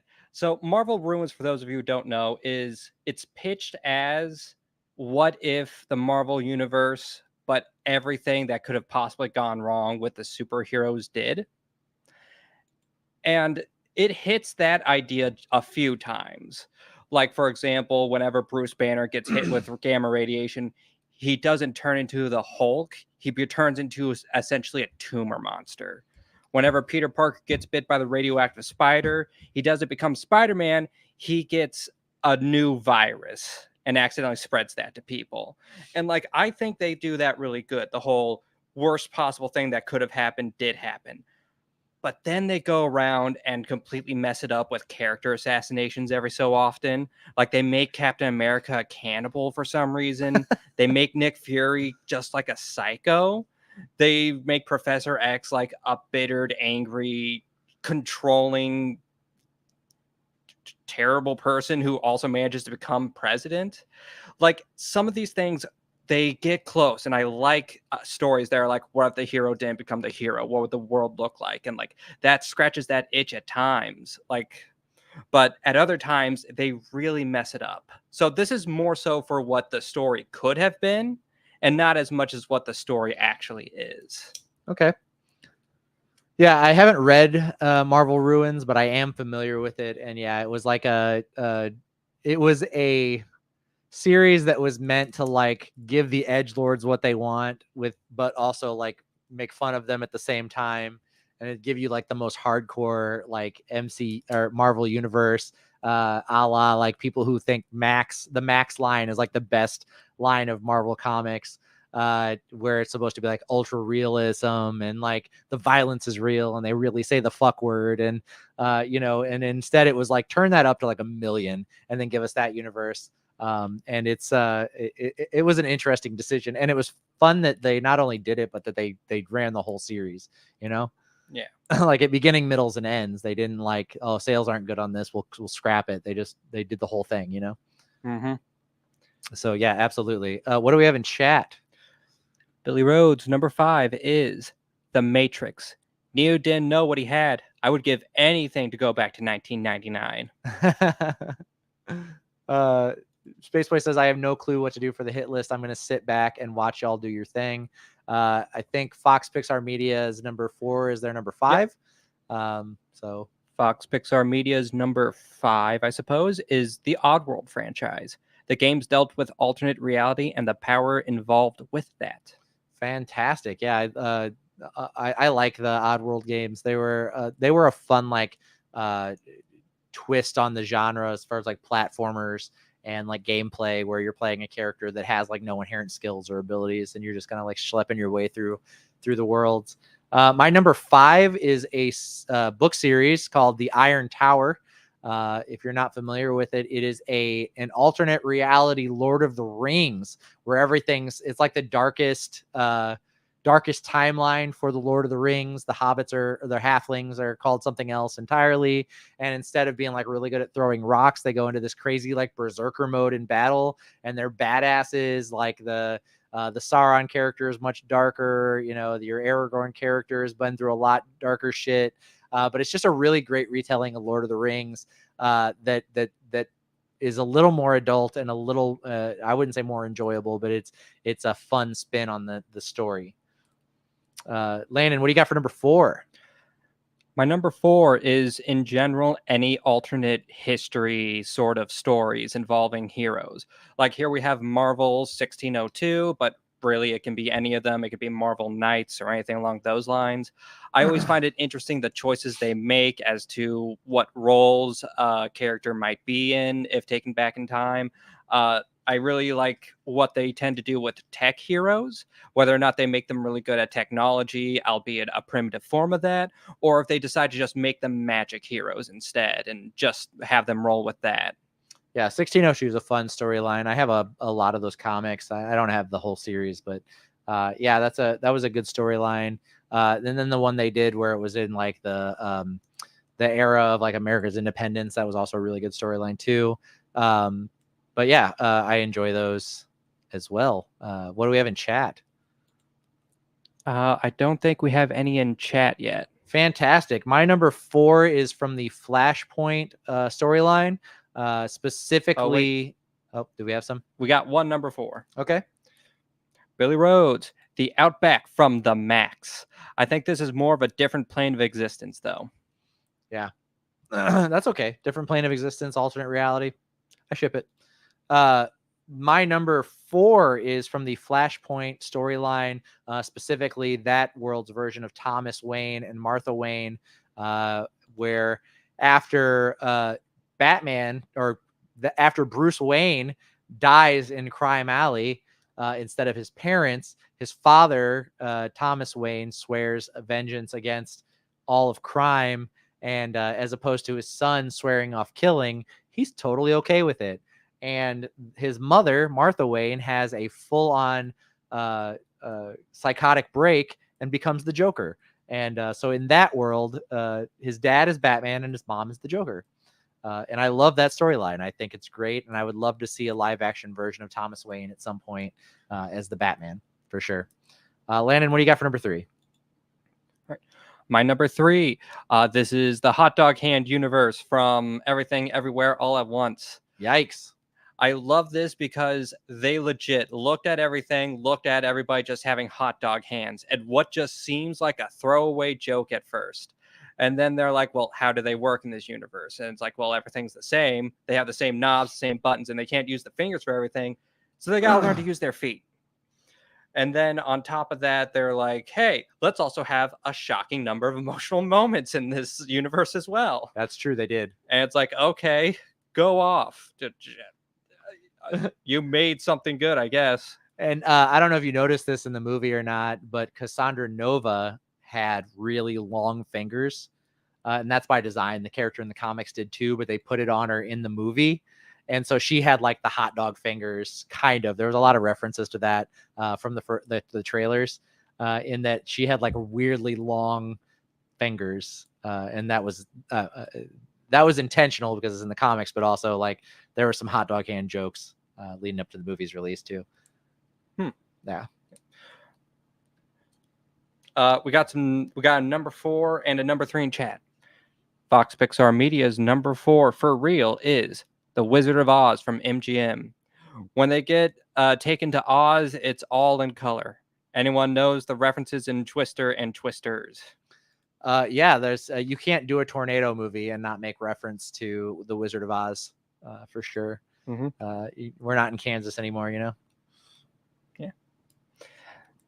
And Billy Rhodes' number 3 is their mirror universe from Star Trek, specifically Discovery, but they're all interesting stories. It's true. It's true. Isn't the mirror universe where we get like evil Spock in the first Star Wars, the first Star Trek series? It's that's where the like evil goatee, evil twin with a goatee like storyline comes from, or like that. Hey, Danny. Yeah. I would like to discuss this when we get to my number 1. Okay, cool. Yeah, absolutely. I love it. But anyway, Landon was giving me this look like I was saying something like really, really off. And I was like, what is my dick hanging out or something? Like, what's going on? No, you are just I get it now. I get it now. This is what I wanted to talk about. Yeah, absolutely. We'll get there. Okay. Okay, that's all of that. My number 3 is the Marvel Mangaverse. Now, I mentioned this last week specifically for the manga Spider-Man, but all the storylines in this are pretty good. They take the American characters of the Marvel Comics universe and give them a very Japanese story twist. The X-Men are like all energy based characters. Wolverine has like laser claws. The Incredible Hulk is basically Godzilla, and the Avengers are like the Power Rangers, and that they jump in their giant kaiju fighting robots and form into one giant Avenger that looks like Captain America. But yeah, I love the Marvel Mangaverse for sure. Landon, what's your number 2? All right. My number 2 is any version of like the Crime Syndicate or the Injustice Syndicate. I've heard it been called a couple of times. Yep. Or any play on that name. Like I said with Marvel Ruins, I'm always a fan of stories where the hero doesn't like become the hero. This is like even further turning up the dial on that, where the hero instead becomes the villain. And I'm also way more interested in when the villains end up becoming the heroes.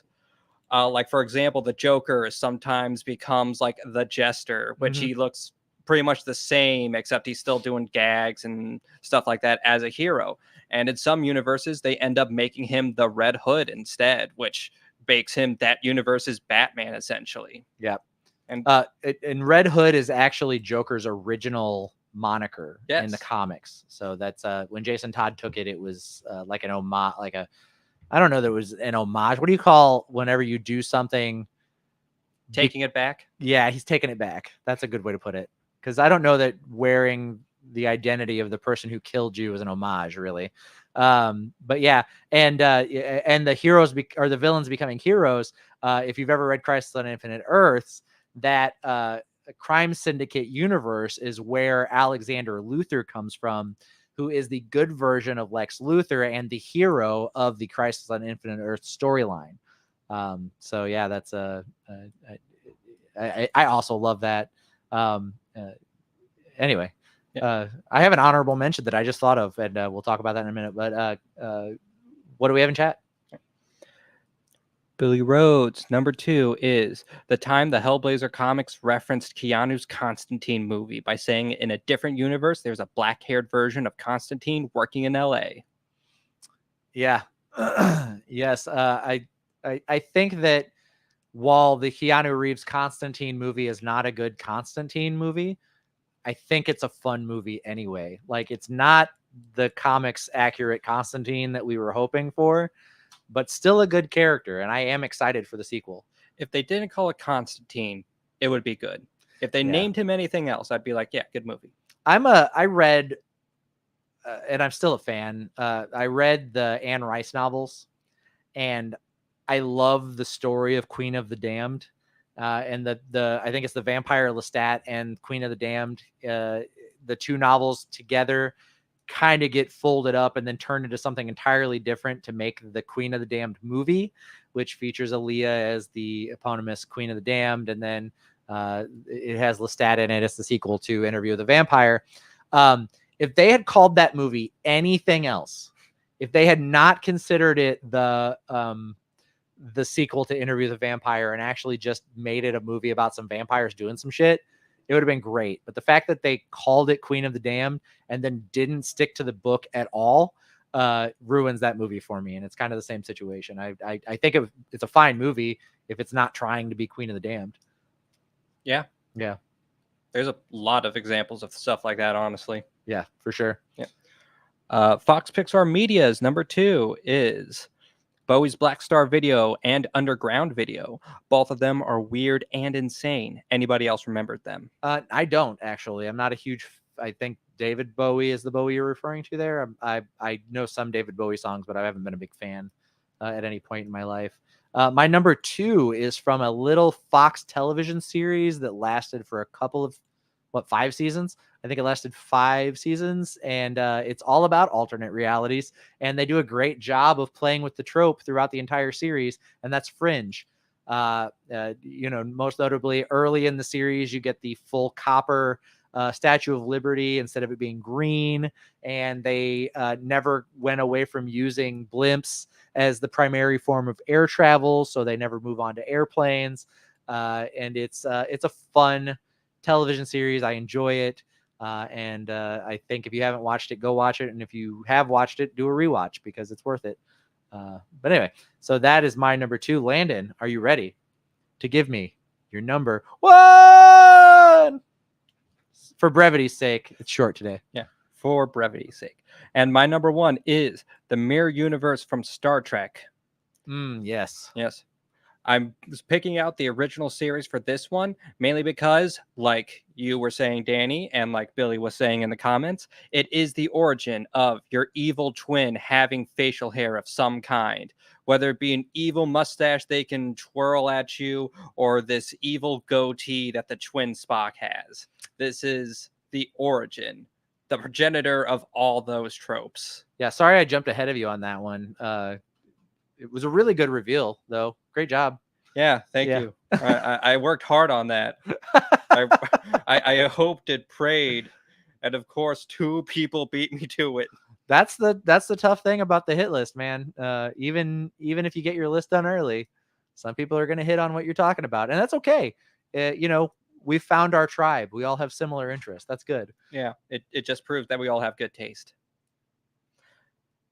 Fox. What do we got in chat? Fox Pixar Media's number 1 is the WB logos from 2021 and 2023. They basically changed the shield, though I prefer the blue and white shield, which is the best. Don't believe me? Watch The Ant and the Aardvark in 2021. It's good. I totally believe you. Actually, I believe you, and I was aware of this. So, good one. Billy Rhodes, number 1 is My Own Hindsight. The reality I've built in my head where I've made the right decision in my life instead of the wrong one at every given turn. Alternate reality Billy is doing pretty good. Is this the alternate reality? I don't know. I don't think in this instance it is, but Billy, I think you're doing pretty well.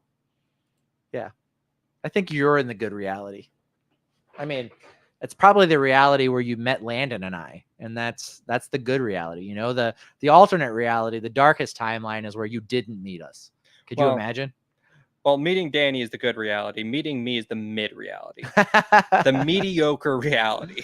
And my number 1 comes from a small independent film recently released. It was a limited release. You may not have seen it, but it is from Deadpool and Wolverine. And it is by far my favorite cameo of the film, and it is the Cavalrine.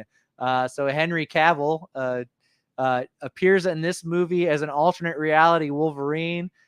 Whenever they first said that Henry Cavill was in talks to do something with Marvel, I remember people were talking about him being Hyperion and Sentry, and I asked the question. I said, what if he's actually playing Wolverine? What if he's the new guy and he's taking Hugh Jackman's place? And boy, is that a great image, and I enjoyed every second of it, and I wish we'd have gotten more. I still think Henry Cavill might be the only man who can step into the shoes of Hugh Jackman and do a good job as Wolverine, and we've already gotten it on screen, so we know it exists. So Marvel, sign that man in, get him locked in place for our new Wolverine. Absolutely. Yeah. What do you think? I think it was good for this one joke.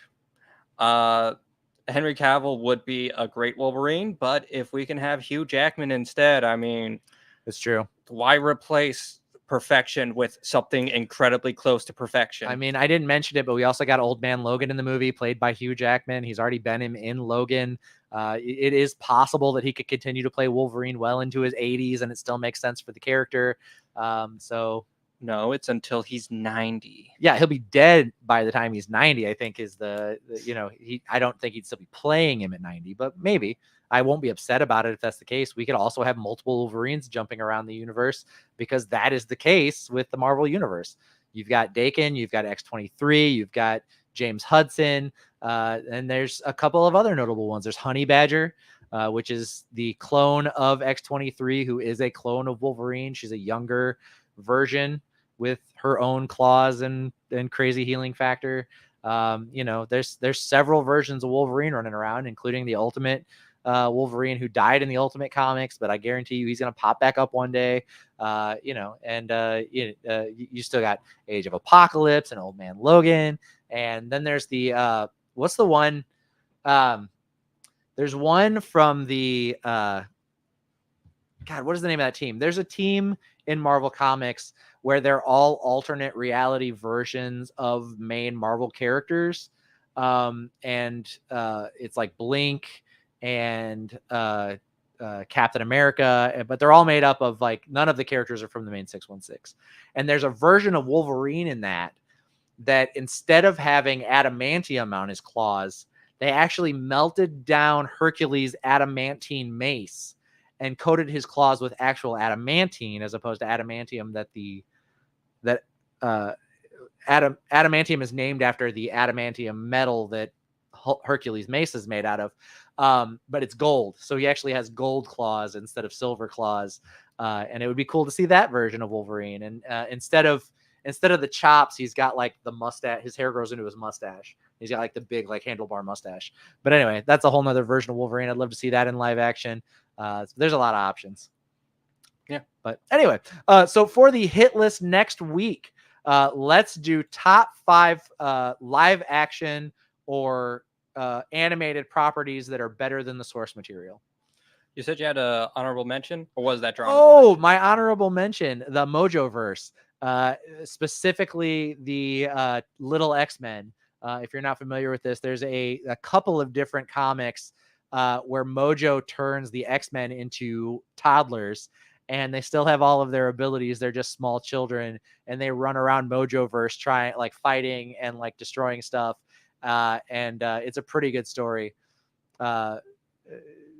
Billy says, "Oh man, I would love to have rose gold adamantium." Yeah, it's a really cool character for sure. I really enjoy him. He wears like a brown duster and like a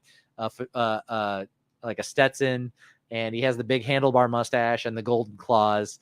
It's a very, very different from the Wolverine that we're familiar with. He's like more like a Yukon Pete type character, as opposed to the rugged biker Wolverine that we're used to, But anyway, hit list next week, top 5 properties that the adaptation was better than the original. So we'll, and for this week, this has been the hit list.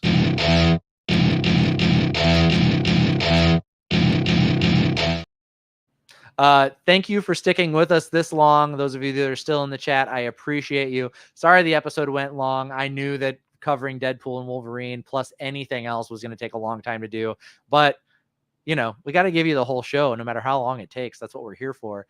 I want to thank each and every one of you for being here. Landon, thanks for being here. I appreciate you. Landon, you got anything to say to the nice people? As always, thank you all for coming out.